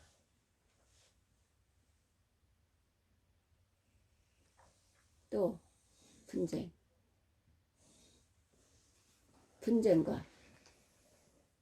분냄과 당짓는 것과 불리함과 이단과 투기와 술 취함과 방탕한 것이니 이것들은 하늘나라를 유업으로 받지 못한다 그랬어요. 이것이 다 죄예요. 한마디로 하나님은 죄다 이렇게 표현을 하는 거예요. 죄다.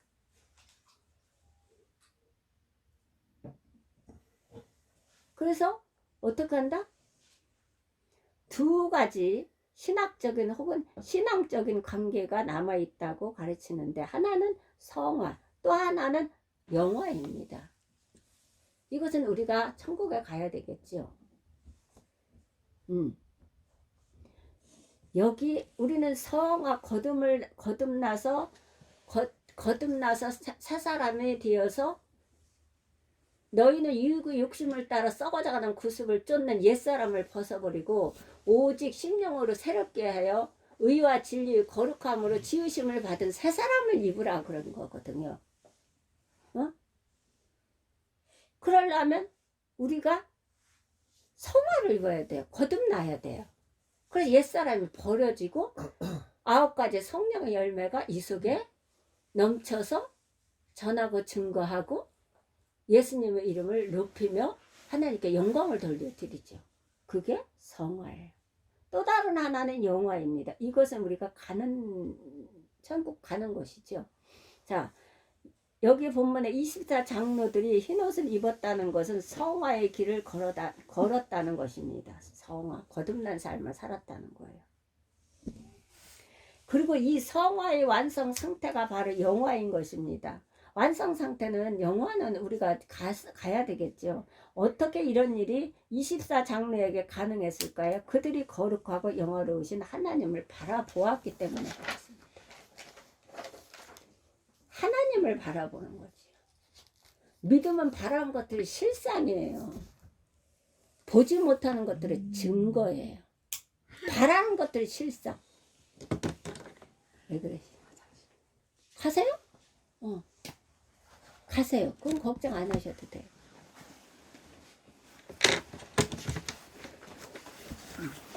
여기로 가세요. 여기로 가세요.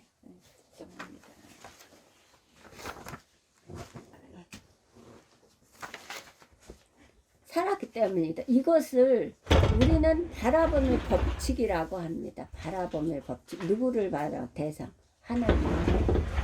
예수 그리스도. 우리는 바라보는 대상을 닮을 수 있습니다. 바라보는 대상을 닮아갑니다. 닮을 수 있어요. 닮은 것을 너희도, 내가 거룩하니 너희도 거룩하여. 우리는 신이 될 수는 없어요. 대리신도 될 수가 없어요. 그러나 우리는 거룩해질 수 있어요. 거듭나서 우리는 거룩해지고 성화될 수 있어요. 우리는 바라보는 대상을 닮습니다. 부부가 서로 닮는 이유, 자녀가 부모를 닮는 이유는 서로 바라보고 살기 때문입니다.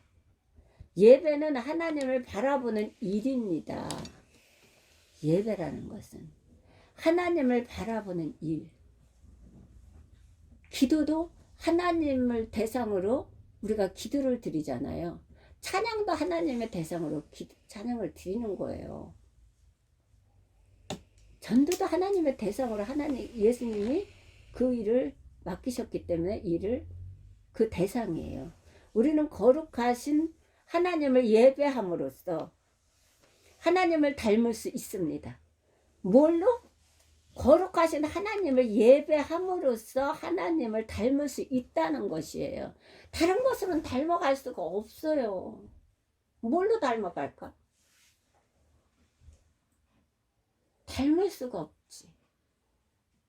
우리가 말씀에 비춰서 목사님을 통해서 말씀을 들을 때에 우리가 깨달아서 그것을 실천해 나가는 거예요.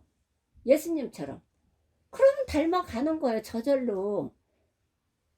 응. 내가 닮아가려고 애를 쓰지 않아도 애를 쓴다고 해서 드는 게 아니라 그 말씀을 듣고 깨달아서 삶에서 실천에 옮겨가는 거예요. 그러면 닮아가는 거예요.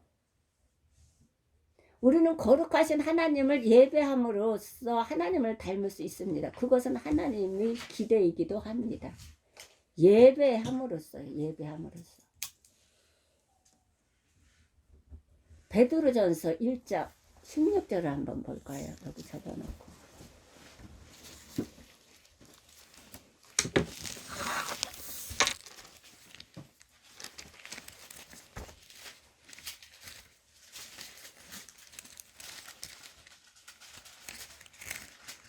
자, 기록되었으되 내가 거룩하니 너희도 거룩할지어다 하셨느니라. 아멘. 15절을 한번 읽어볼까요? 오직 너희를 부르신 거룩한 자처럼 너희도 모든 행실에 거룩한 자가 되라. 뭐에 거룩한 자가 되라는 거죠? 모든 행동에 거룩한 자가 되라는 거예요. 어떤 거든 어디에 있든 어디에 앉아있든 쓰든 뭐를 하든 거룩한 자가 되라는 거예요. 거룩할 수 있다는 거예요. 자, 오직 너희를 부르신 거룩한 자처럼, 부르신 거룩한 자처럼, 예수님처럼 너희도 모든 행실에 거룩한 자가 되라 그러는 거예요. 그래놓고 기록하였으되 내가 거룩하니 너희도 거룩할지니라 그래요. 우리는 신이 될 수 없고 대리신도 될 수는 없지만 거룩해질 수는 있는 것이에요. 왜? 하나님, 예수님을 닮아가면 되는 거예요. 예수님이 하시는 일들을 우리가 실행에 옮기면 닮아가는 거예요. 그렇게 해서 거룩해질 수 있는 거지. 거룩할지어다. 내가 거룩하니 너희도 거룩하라. 고 말씀하십니다. 사랑하는 우리 사우르교회 모든 가족들 여러분, 우리가 어느 날 하나님을 닮아 거룩하고 영화로운 모습으로 주 앞에 설 때 주께서 얼마나 우리로 인해 기뻐하실까요? 저는 이걸 가지고 우리 교회 식구들을 넣었어요. 너무 감사해서. 우리 교회가 이렇게 수는 지금 같지만 하나님은 수로 일을 하지 않지요. 그렇지만 우리는 전도를 해서 하나님 성전을 채워야 되고 하나님 나라를 세워가야 되겠지요. 근데 우리는 다 젊어요. 얼마든지 일을 할 수가 일당 100, 일당 10,000,000을 할 수가 있는 것이에요. 그런데 문제는 성화가 돼야 되는 거죠. 거듭남이 있어야 돼요. 이게 없으면 되지를 않아요. 그러면 이게 없어도 살 수 있다. 내 힘으로. 아니요. 하나님은 절대 그렇지 않습니다. 하나님 자녀를 그렇게 두지 않아요. 우리가 우리 자녀를 어그러지는 길로 가는데 그냥 두나요? 안 두지요. 하나님은 더 안 둬요. 하나님 방법은 아주 다양해요. 요나는 고기 뱃속을 준비했지만 하나님은 다양하다니까. 아주 성경을 보면 무섭지요. 내가 너희를 그릇을 씻어 엎은 것 같이 엎어버리리라고도 하셔요.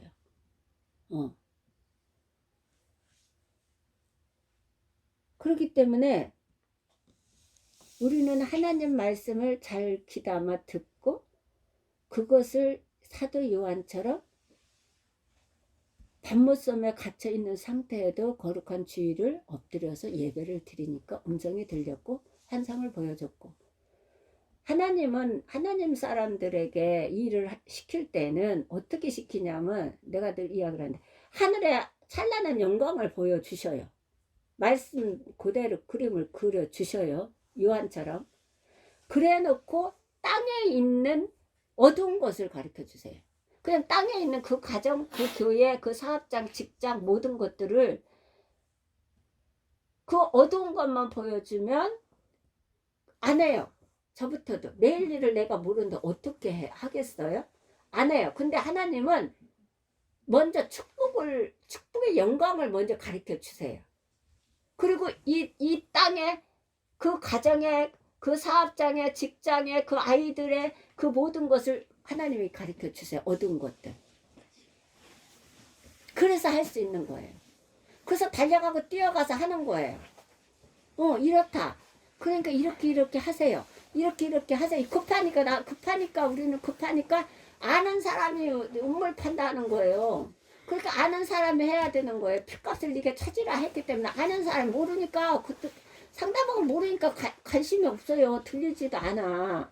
그런데 아는 사람은 그게 두렵고 무섭고 그게 순종으로 받아들이면 하늘의 찬란한 축복이 그 가정에 오는 거고, 아니면 이 어두웠던 보여지는 것들을 보게 되니까 겁이 나고 무섭기도 하고 두렵기도 하고 하면서 달려가고 뛰어가는 거거든요. 이게 하나님이 쓰시는 사람들의 주시는 축복이에요. 특권. 이게 거듭나서 성화된 사람들에게 주시는 특권이에요. 그래서 요거를 받아야 돼. 안 받아도 되고 받아도 돼야 되는 게 아니라 받아야 되는 거야. 이건 너나 나나 할 것 없이. 왜? 우리는 인생이 너무 길어요.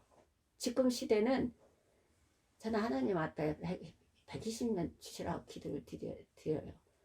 나 요번에 진짜 너무 알았는데 너무 많이 알았어. 근데 하나님 내 살고 싶다 그랬어요. 나 살고 싶어요. 저를 일으켜 주세요. 내가 39.3kg 나가니까 움직이질 못하겠어요. 그러니까 내가 하나님 저 살고 싶어요. 살고 싶지만 하나님 뜻대로 하옵소서. 그랬어요. 그런데 이것을 받지 않으면 이걸 할 수가 없어요. 그래서 다 받아야 돼요. 다 받으면 안 받아도 된다? 아니요. 무너집니다. 어느 순간에 내가 뭐 가진 게 많아요? 내가 있는 게 많아요? 아니요. 그거 다 소용없어요. 내가 내 자식을 어떻게 할 수가 없어요. 내가 내 남편, 내 하나를 어떻게 할 수가 없어요. 내가 내 직원들을 어떻게 할 수가 없어요. 내가 세상 사람들을 어떻게 할 수가 없어요. 내게 오는 모든 화살들을 내가 감당이 안 돼요. 그렇기 때문에 이것을 받아야만이 우리가 모든 것을 물리치고 대적하고 피하고 우리 가정을 강한 자가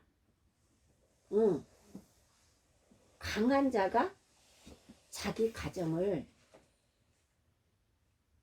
지킬 수가 있어요. 강한 무기를 가져야 지킬 수가 있어요. 모든 사업장, 직장 모든 것들을 그렇지 않으면 못해요.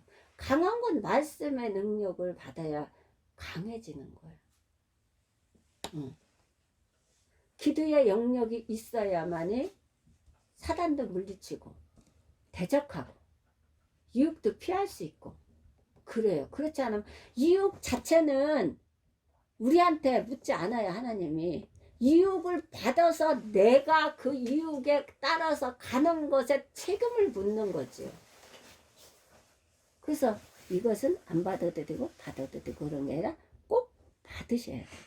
그러나 우리 사우리교회 식구들이 한 영혼, 한 심령도 한 영혼도 빠짐없이 이것을 받게 해주시라고 내가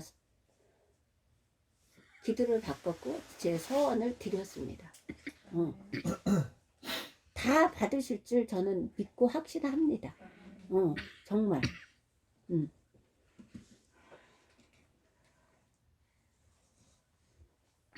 자, 주께서 얼마나 우리를 인해 기뻐하실까요? 왜냐하면 지금 모든 교회들이 방만하게 교회를 져서 지금 문제가 다 많아요. 코로나를 통해서 더 문제가 많고.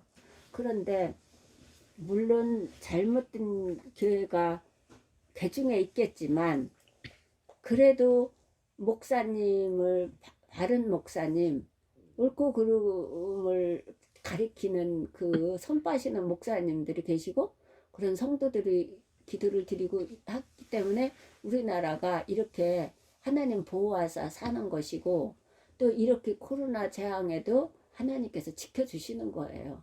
그렇다면 우리는 너무너무 감사한 일 아니겠어요? 그럼에도 불구하고 우리 사울교회를 하나님께서 지켜주시고 사울교회 내가 오늘도 기도를 드렸는데 이 선교사 목사님이 아니 거짓말을 하셔갖고 그냥 버스를 아니 승용차를 탔다면 됐지 택시를 탔다 그래 택시만 쫓아다니다가 군형이 뚫렸다고 하잖아요. 아 그런 걸 보니까 창피하기도 하고 부끄럽기도 하고 세상에 이방인들은 얼마나 또 난리가 났겠어요. 그 참 진짜 안타까웠어요.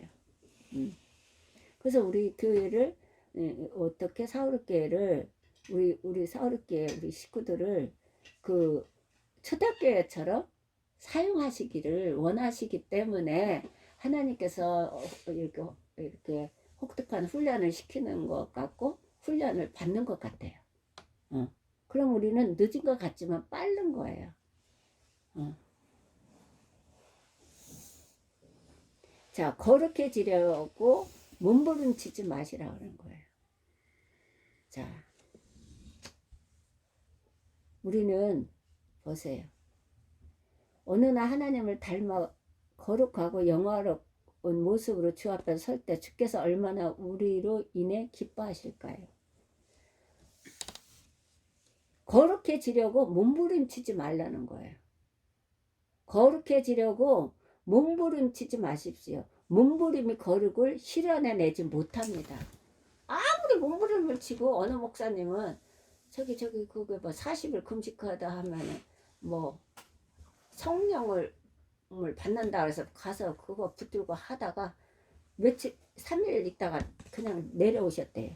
그렇게 해서 받는 게 아니라 예배를 드림으로 하나님께서 영광을 받으시고 영광을 받으심으로 하나님의 목사님을 통해서 말씀을 주셔서 그 말씀 우리가 깨달고 알아서 실천의 삶에 옮기면 하나님을 닮아가는 삶이 되는 거 저절로.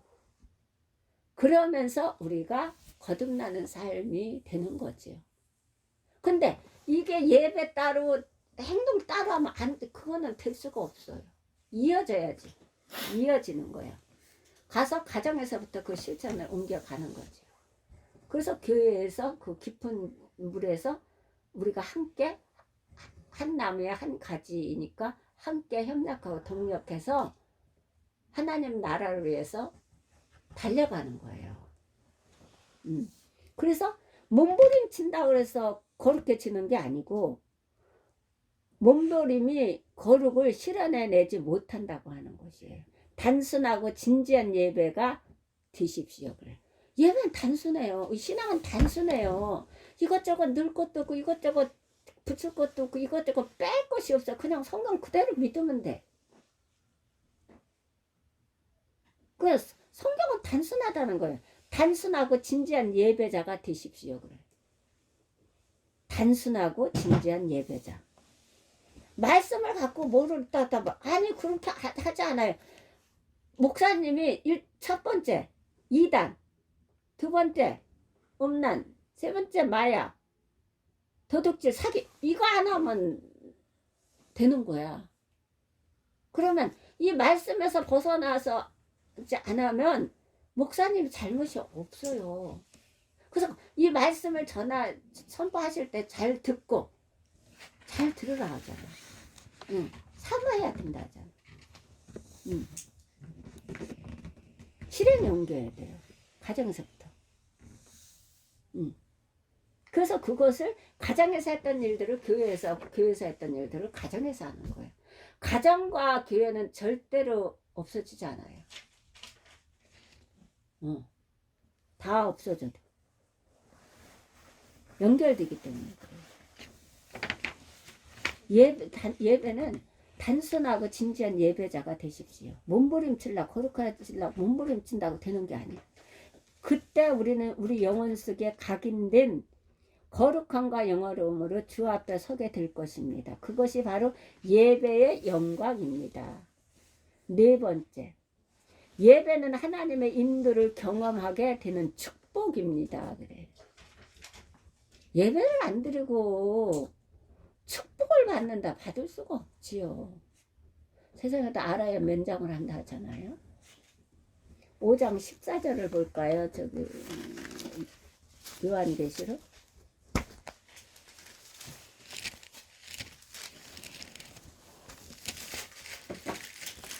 말로는 소용이 없어요. 하나님 나라는 말에 있지 않고 능력에 있다 그랬어요.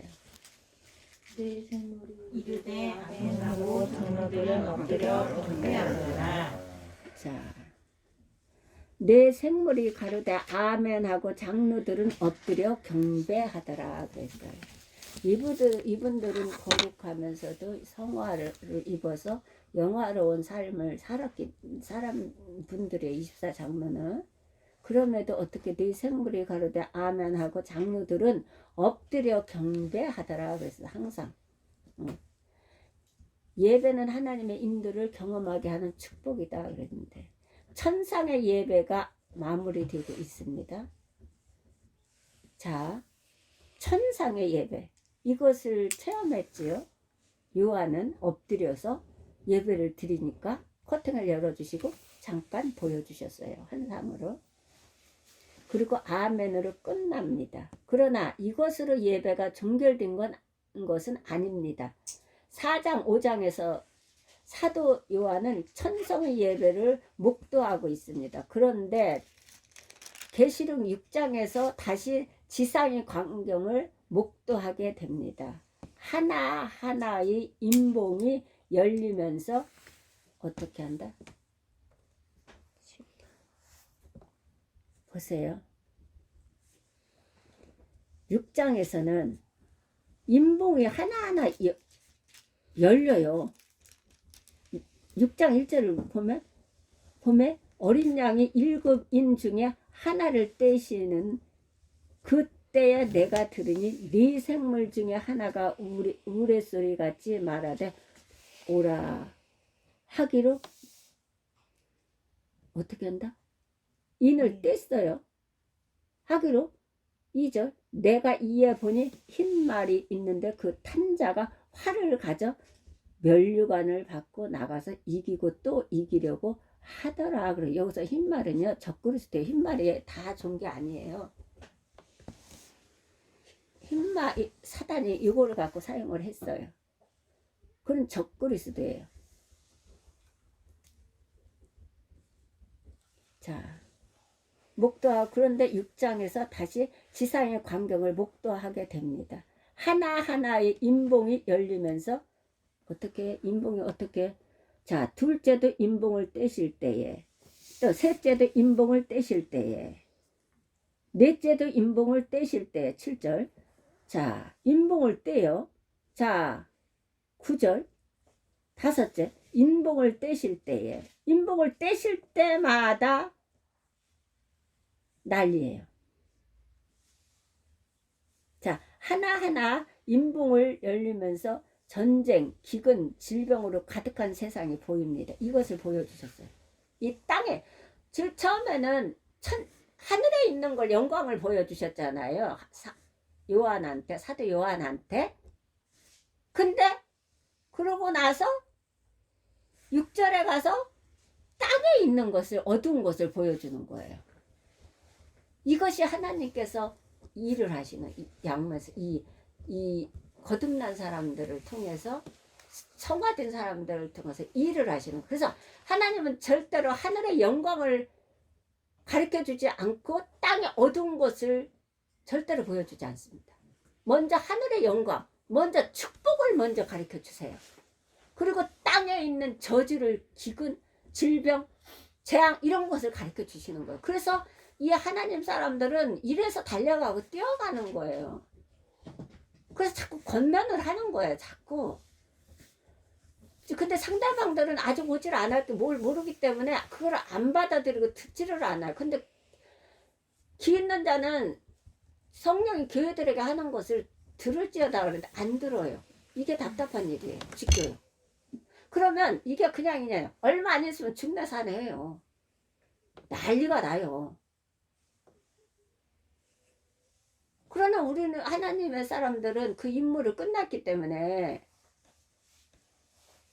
급해서 막 달려가 봐. 어떤 욕을 하고 어떠한 침을 뱉고 짓밟는 소리를 해도 우리는 해야 돼. 왜냐하면 하나님의 명령이기 때문에. 내가 아까 찬송도 그래. 제가 하고 드리고 싶은 찬송은 그거였는데 하나님이 자꾸 주시는 찬송은 그 천국 찬송이요. 그런 거 보면 감사한 것 같아요. 지금 예배 드리면서 보니까. 그래서 어떻게 하나하나 인봉이 열리면서 전쟁, 기근, 질병으로 가득한 세상이 보입니다. 이걸 보여주는 거예요. 먼저 천상의 하늘의 것을 보여줬다. 이제는 이 땅의 거 얻은 것을 보여주는 거예요. 땅에 올 것들, 가정에 올 것들, 사업장에 올 것들을, 이것들을 하나님이 보여주시는 거예요. 그림으로 그려주시는 거거든. 말씀을 가지고. 말씀은 금방 잃어버리니까 그 말씀을 가지고 그림으로 그려주시는 거예요. 그것이 환상의 은사다 그런 거지. 그는 누구를 위해서 주시는 게 아니라 나를 그렇게 성장하기까지, 믿음의 덕의 지식을 지식의 절제를 절제, 인내를 인내의 경건을 경건의 형제의 의회를 형제의 의회, 사랑을 공급하라. 여기까지 믿음에서 시작해서 사랑이란 큰 교훈을 올라가는 삶, 여기까지 성장하기 위해서 그거를 주시는 거예요. 근데 사람들은 기독교 무당으로 그것을 뭐 어디 가면 뭐 사업을 한다, 어디 가면 뭐 사면 뭐 돈을 번다, 이렇게 하면 그건 잘못된 거. 큰일 나. 나보고 그 전에 그 권사님이 그걸 자꾸 하라고 그랬어요. 지금 목사님 치과 다니시는 원장 그 선생님 어머니가 나보고 그 전에 맨날 인천에다가 집을 얻어갖고 그거라고 순복음과라고 권사님이. 나 그런 거 아니에요. 내가 무당이에요. 나 무당 아니에요. 나 그런 거 몰라요. 이러고. 나 그래갖고잖아. 나를 끌고 계속 그거 했다니까. 아니라고. 이렇게 하나님은 인봉을 띄어서 하나하나 가르쳐주는 거. 땅에 있는 어두운 것들을. 이것이 하나님 사람의 거듭난 사람의 성화된 사람의 이거를 주시는 거예요. 그래서 분별을 하는 거예요. 영적 분별. 성령으로 인도함을 받는 자들의 하나님의 아들이라 일컬음을 받을 것이라 그랬기 때문에 성령을 말씀으로 인도함을 받아야 되거든. 이것이. 이런 하나하나 인봉을 열리면서 전쟁, 기근, 질병으로 가득한 세상이 보입니다. 이런 계시록의 구주가 우리에게 시사하는 바가 무엇일까요? 특별히 예배와 관련하여 무엇을 우리에게 가르치고 있습니까? 우리가 하나님을 예배하고 나아갈 세상을 가르치고 있습니다라는 거예요. 세상이 이렇다는 거예요. 응? 예배하고 세상에 나갈 세상을 가르치고 있는 것입니다. 우리가 신령과 진정으로 하나님을 예배하고 나아간다면 봐요. 하나님은 그냥 드리는 게 아니에요. 신령과 진정으로 마음을 다하고 성품을 다하고 힘을 다해서 하나님을 오직 하나님을 바라보고 경배를 드려요.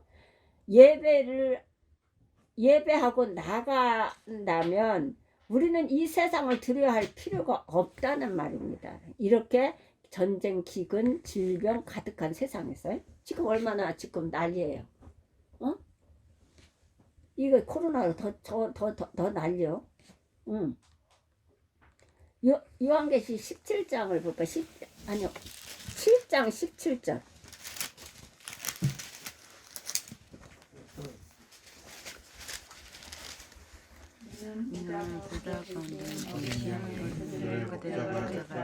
생수샘으로 인도하시고 하나님께서 그들의 눈에서 모든 눈물을 씻어 주실 것이니라. 자, 이는 보좌 가운데 계신 어린 양이 저희 목자가 되사 생명수 샘으로 인도하시고 하나님께서 저희 눈에서 모든 눈물을 씻어 주실 것임이라 이렇게 말씀하시죠. 어린 양이. 자, 말씀은 17절 말씀을 우리는 특별히 주목할 필요가 있습니다. 방금 전까지 보좌에서 예배를 받으시던 어린 양이 이제 목자가 되사 거친 세상 길을 걷는 우리 곁에 서서 우리의 눈물을 씻어 주시고 우리를 생명수 샘으로 인도하시고 있는 것을 보십시오. 그분은 예배만 받으시는 분이 아닙니다. 하나님 혼자 안 좋아하세요. 하나님은 예배만 받으시고 기도만 받으시고 찬양만 받으시고 헌금을 받으시고 이것만 하는 게 아니에요.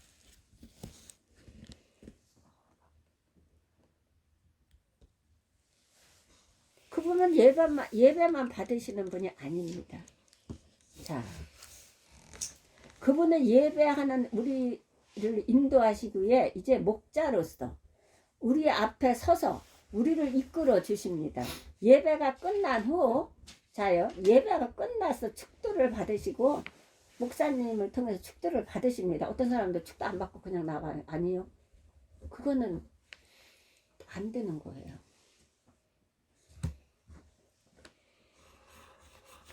그거는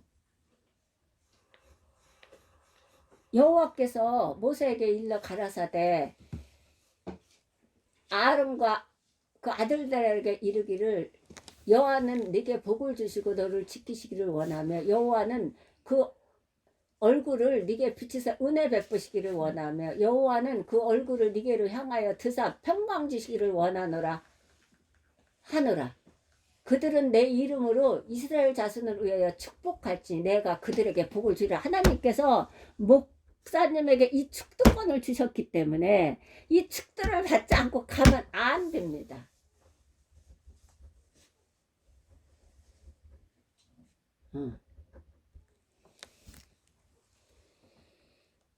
그래서 어떻게 해요? 목자로서 우리 앞에 서서 우리를 이끌어 주십니다. 예배가 끝난 후 우리 손을 잡고, 잘 들으셨습니다. 하나님 예배만 받으시는 분이야. 공짜를 하나님 안 좋아하세요. 끝난 후 우리 손을 잡고 문제와 갈등이 있는 우리들의 가정, 직장, 사업장 그리고 고단한 세상 광야를 함께 걸어가 주시겠다는 것입니다.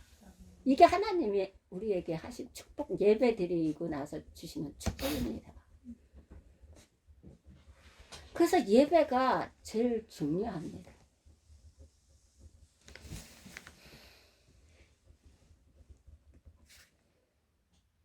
코로나로 비대면 아니요, 학교도 애들도 비대면 애들 학교 공부 안 됩니다. 예배도 대면 예배를 드려야 됩니다. 어떤 것도 모이기를 힘쓰라고 그랬잖아요. 그래서 같이 모여서 협력하고 동력해 가야 돼요. 신앙은 혼자 생활을 절대로 못합니다. 그래서 서로 협력하고 동력하고 교제하면서 서로가 붙들어주고 서로가 세워주고 서로가 협력해서 가는 거예요. 그래야 성장해요. 그래서 성숙해요. 그래서 성화가 되는 거지요. 그렇지 않으면 혼자서 예배를 드린다? 아니, 혼자서 신앙생활 못해요. 그거는 할 수가 없어요. 그래서 하나님은 우리 예배를 끝난 후 우리 손을 잡고 문제와 갈등이 있는 우리들의 가정, 직장, 사업장 그리고 고단한 세상 광야를 함께 걸어가 주시겠다는 것입니다. 이것이 바로 예배의 축복이요, 예배의 영광인 것입니다. 제2차 세계대전이 발발했을 때, 이거 내가 이것을 이해를 돕기 위해서 하는 겁니다. 2차 세계대전이 발발했을 때 대영국 제국의 국민들은 깊은 절망과 불안 그리고 두려움에 사로잡혔습니다. 전쟁에는 승산이 없어 보였고 나치 독일 점령은 시간 문제로 보였습니다. 이런 상황 속에서 대영국 제국의 지도부는 선전포고를 하게 됩니다. 영국이 독일을 대항하여 개전을 선언하면서 윈스턴 처칠은 당시 성공회의 존경받는 주교였던 윌리엄 템플에게 대국민 연설을 부탁합니다. 이거는 정말 그러니까 이사야 선지자가 히스키야 왕에가 가서 했던 것처럼 똑같아요. 그래서 히스키야 왕이 그 말을 듣고 하나님 앞에 벽을 대고 기도를 드렸어요. 그러니까 이 지도자가, 영국 지도자가 성공에 존경받는 주교한테, 그 지도자한테, 교회 지도자한테 이것을 부탁했다는 거예요. 연설을, 윌리엄 템플에게 대국민 연설을 부탁했다는 거예요. 같은 날 대국민 메시지를 하면서 윌리엄 템플은 이렇게 연설을 시작했다고 합니다. 대영국 제국의 국민 여러분, 지금은 우리가 하나님을 예배할 때입니다. 전쟁이 발발되고 있어요. 지금 나치 독일이 점령하고 있고 문제가 많아. 그런 상황에서도 어떻게 했냐면 이 주교는 성공의 주교는 어떻게 했어요? 대영국 제국의 국민 여러분, 지금은 우리가 하나님을 예배할 때입니다. 전쟁은 큰일입니다. 큰일이죠. 그러나 예배는 더 큰일입니다. 우리가 이것을, 예배가 더 큰일이라는 것을 인식한다면, 정말 그것이 내 마음속에 박힌다면 예배를 헛소리 할 수가 없어요. 정말 나 자신을 위해서, 내 자식과 대대를 위해서 그렇게 하면 안 돼요.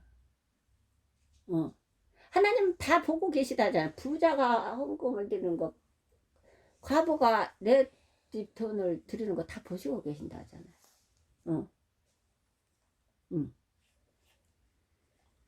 예배할 때인데, 전쟁은 큰일입니다. 그러나 예배는 더 큰일입니다.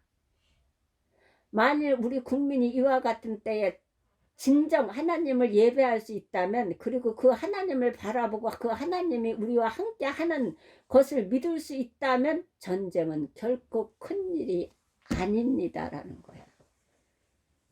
그러니까 제가 그러잖아요. 나 고민이 너무 많다고 요즘에. 너무 왜 성장을 안 할까? 왜 예수님을 왜 안 믿을까? 나는 이게 고민이에요. 자나깨. 예수를 안 믿지? 왜 성장을 안 하지? 그럼 어떡하자는 걸까? 저는 이게 고민이에요.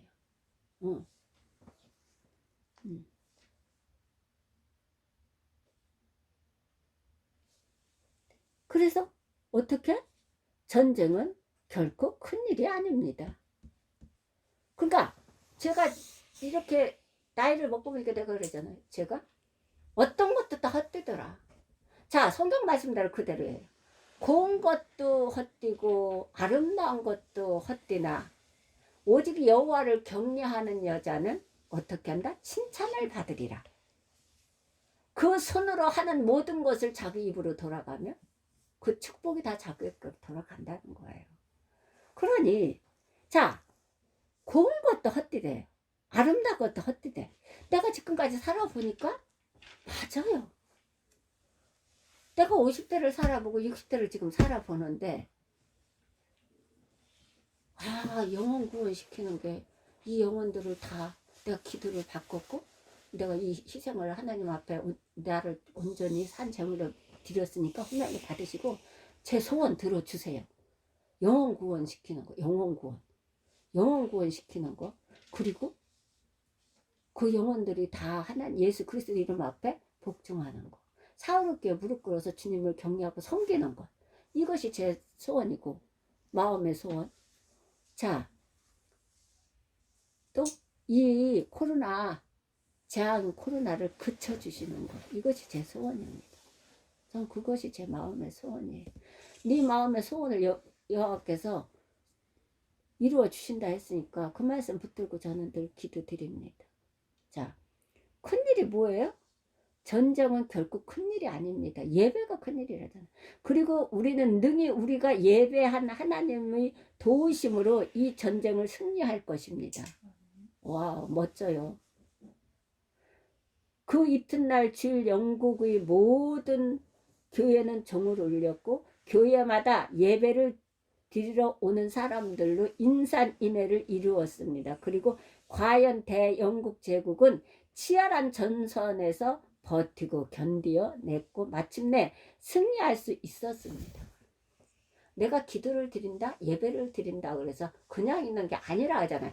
그것을 가서 삶을 나가는 순간서부터 가정에서부터 교회에서부터 실천에 옮기라 하잖아요. 가정에서 하는 일, 교회에서 하고 교회에서 하는 가정에서만 하면 아닌 이기주의 자기만 하는 거고 교회에서 하면 그거는 가정 팽개치고 교회에서만 하나. 어? 남편 자식 다 팽개치고 아내보다 다 팽개치고 이건 아닌 거지. 그래서 교회 자금 가정의 자금물에서 형성되게 가족으로 이어진 것 자녀 안에 이어진 것은 형제로서 이어진 거지. 거기서 네 이웃을 네 몸과 사랑하라는 그것을 거기에서 부딪히면서 상처를 입고 주고 입히면서 거기서 성장하는 거예요. 그것을 가지고 성장해서 사랑으로 더도 안고 그것을 하면서 가정을 지켜나가면서 그것을 가지고 교회에 와서 교회가 모르는 다 각자 사는 삶이잖아. 그 식구들을 영적인 가족이기 때문에 형제이기 때문에 그 일을 교회에서 하는 거예요. 교회에서 그것을 하는 그 사랑을 안고 가면서 누가 뭐라든 어쨌든 안고 사랑으로 안고 가야 되는 것이 가면서 어떻게 해요? 그러면서 세상에 나가서 남 모르는 사람들에게 그것을 전하는 게 전도예요. 그것이 우리가 해야 될 하나님의 그의 나라와 그 일을 구하는 명령인 것을 실천해 나가는 일이에요. 자, 그래서 어떻게 했어요? 그 전선에서 이들은 예배만 드린 게 아니에요. 예배를 드리고 어떻게 해서 전쟁을 치렀어요. 가서 실행에 옮겼어요. 우선순위를 정해서 예배를 드렸고 그리고 나가서 전쟁을 치렀어요. 치열하게. 그것도 치열하게. 대영국 제국은 치열한 전선에서 버티고 견뎌내고 마침내 승리할 수 있었습니다. 이것이 또한 예배의 영광이었던 것입니다. 예배의 영광이 이렇게 나타나는 거예요. 이것이 여기에만 영국 대제국만 되느냐? 아니, 가정에서부터 납니다. 가정에서부터 교회 그리고 세상에 나가서 사회 국가 세계에 나가서 우리는 이 일을 우리 자녀들이 하나님 기업이기 때문에 그렇게 사용을 받아야 되는 거예요. 대대손손에. 그렇다면 지금의 현재 우리가 가시가 찔리고 정갈이 쏜다고 원망 불평할 게 아니라 그것을 감싸며 안고 가며 내가 할 수 있는 그 재능과 은사를 가지고 최선을 다해서 하나님을 격려하며 섬기며 가정을 보살피며 돌보며 내가 맡겨진 직장 사업장 그것을 감당하며 교회에 와서 그 일을 사랑으로 함께 감싸면서 가는 거예요. 그러면서 전도를 하는 거지요. 그래서 울부짖는 세상 사람들, 울부짖는 병든 사람들, 울부짖는 그 고통스러운 이방인들을 주님 앞으로 인도해서 우리와 같이 평안을 누리며 기쁨을 누리며 살아가야 가도록 해야 되는 임무가 우리의 임무예요. 하나님의 자녀들의 임무예요.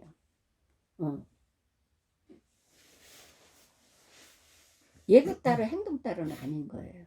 치열하게 싸웠다잖아요. 버티며 견디면서. 그랬더니 승리했다는 것이에요. 우리 마귀하고도 이렇게 치열하게 싸워야 돼요. 그래 승리할 수가 있어요. 그래 지킬 수가 있어요. 모든 것을. 이것이 또한 예배의 영광이었던 것입니다. 오늘 우리의 예배 생활은 성경적으로 평가해 보시기 바랍니다. 우리의 예배 생활, 나 자신의 예배 생활을 성경적으로 성경으로 우리는 거울을 우리 얼굴을 비춰보듯이 성경 말씀을 우리가 비춰봐야 돼요. 어떤 은사도 성경에 비춰서 한사원사 방언원사 무슨 은사나 성경에 비춰서 맞지 않는 것은 말씀에 맞지 않는 건 잘못된 거예요. 똑같아야 돼요. 그럼 잘못된 거 그거 사용하면 안 돼요. 오늘 우리 예배 생활을 성경적으로 평가해 보시기 바랍니다. 또한 앞으로 우리 예배 생활에서 달라져야 할 것은 무엇인지 생각해 보시기를 바랍니다. 부탁드립니다.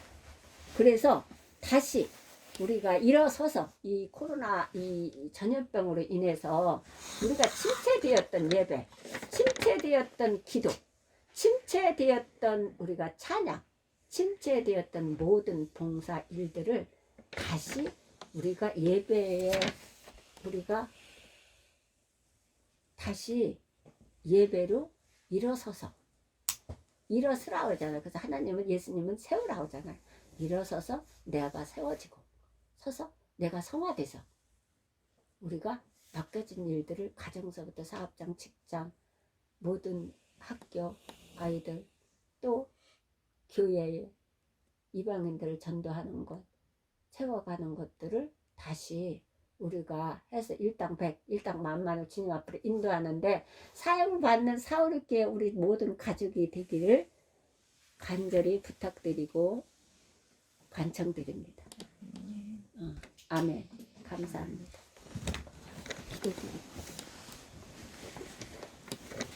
할렐루야. 전능하신 하나님 감사드립니다.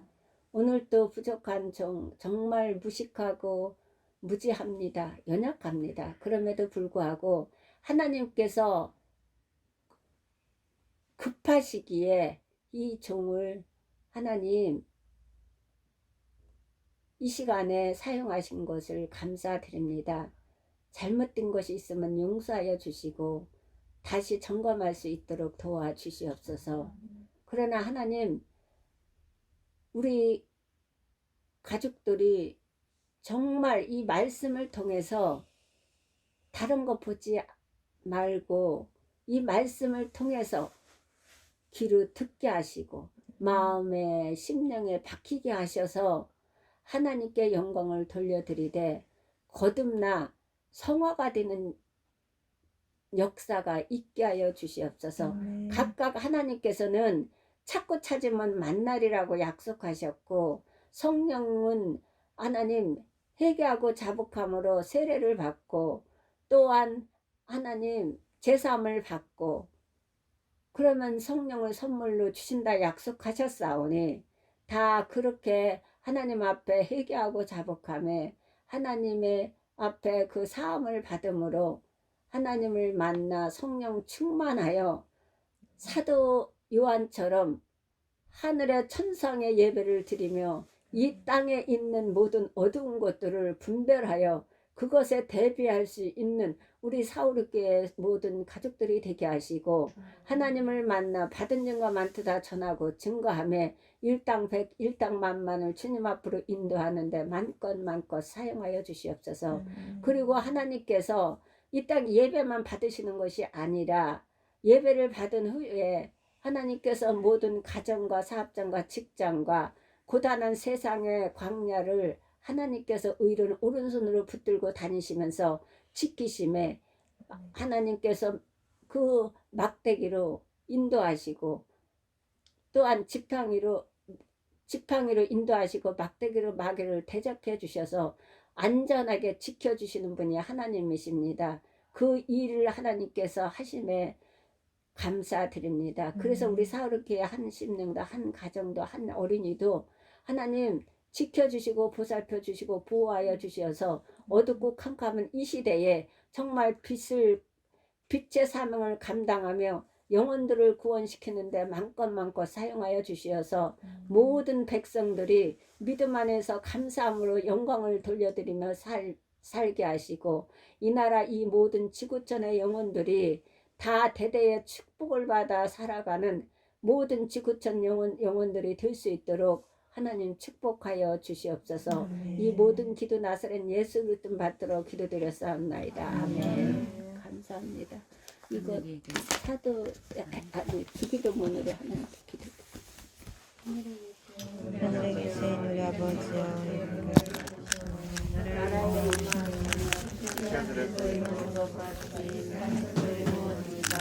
오늘날 우리에게 일용할 양식을 주옵시고 우리가 우리에게 죄진 자를 사하여 정죄하시고 우리 죄를 사하여 주옵시고 우리를 시험에 들게 하지 마옵시고 다만 악에서 구하옵소서. 나라와 권세와 영광이 아버지께 영원히 있사옵나이다. 아멘.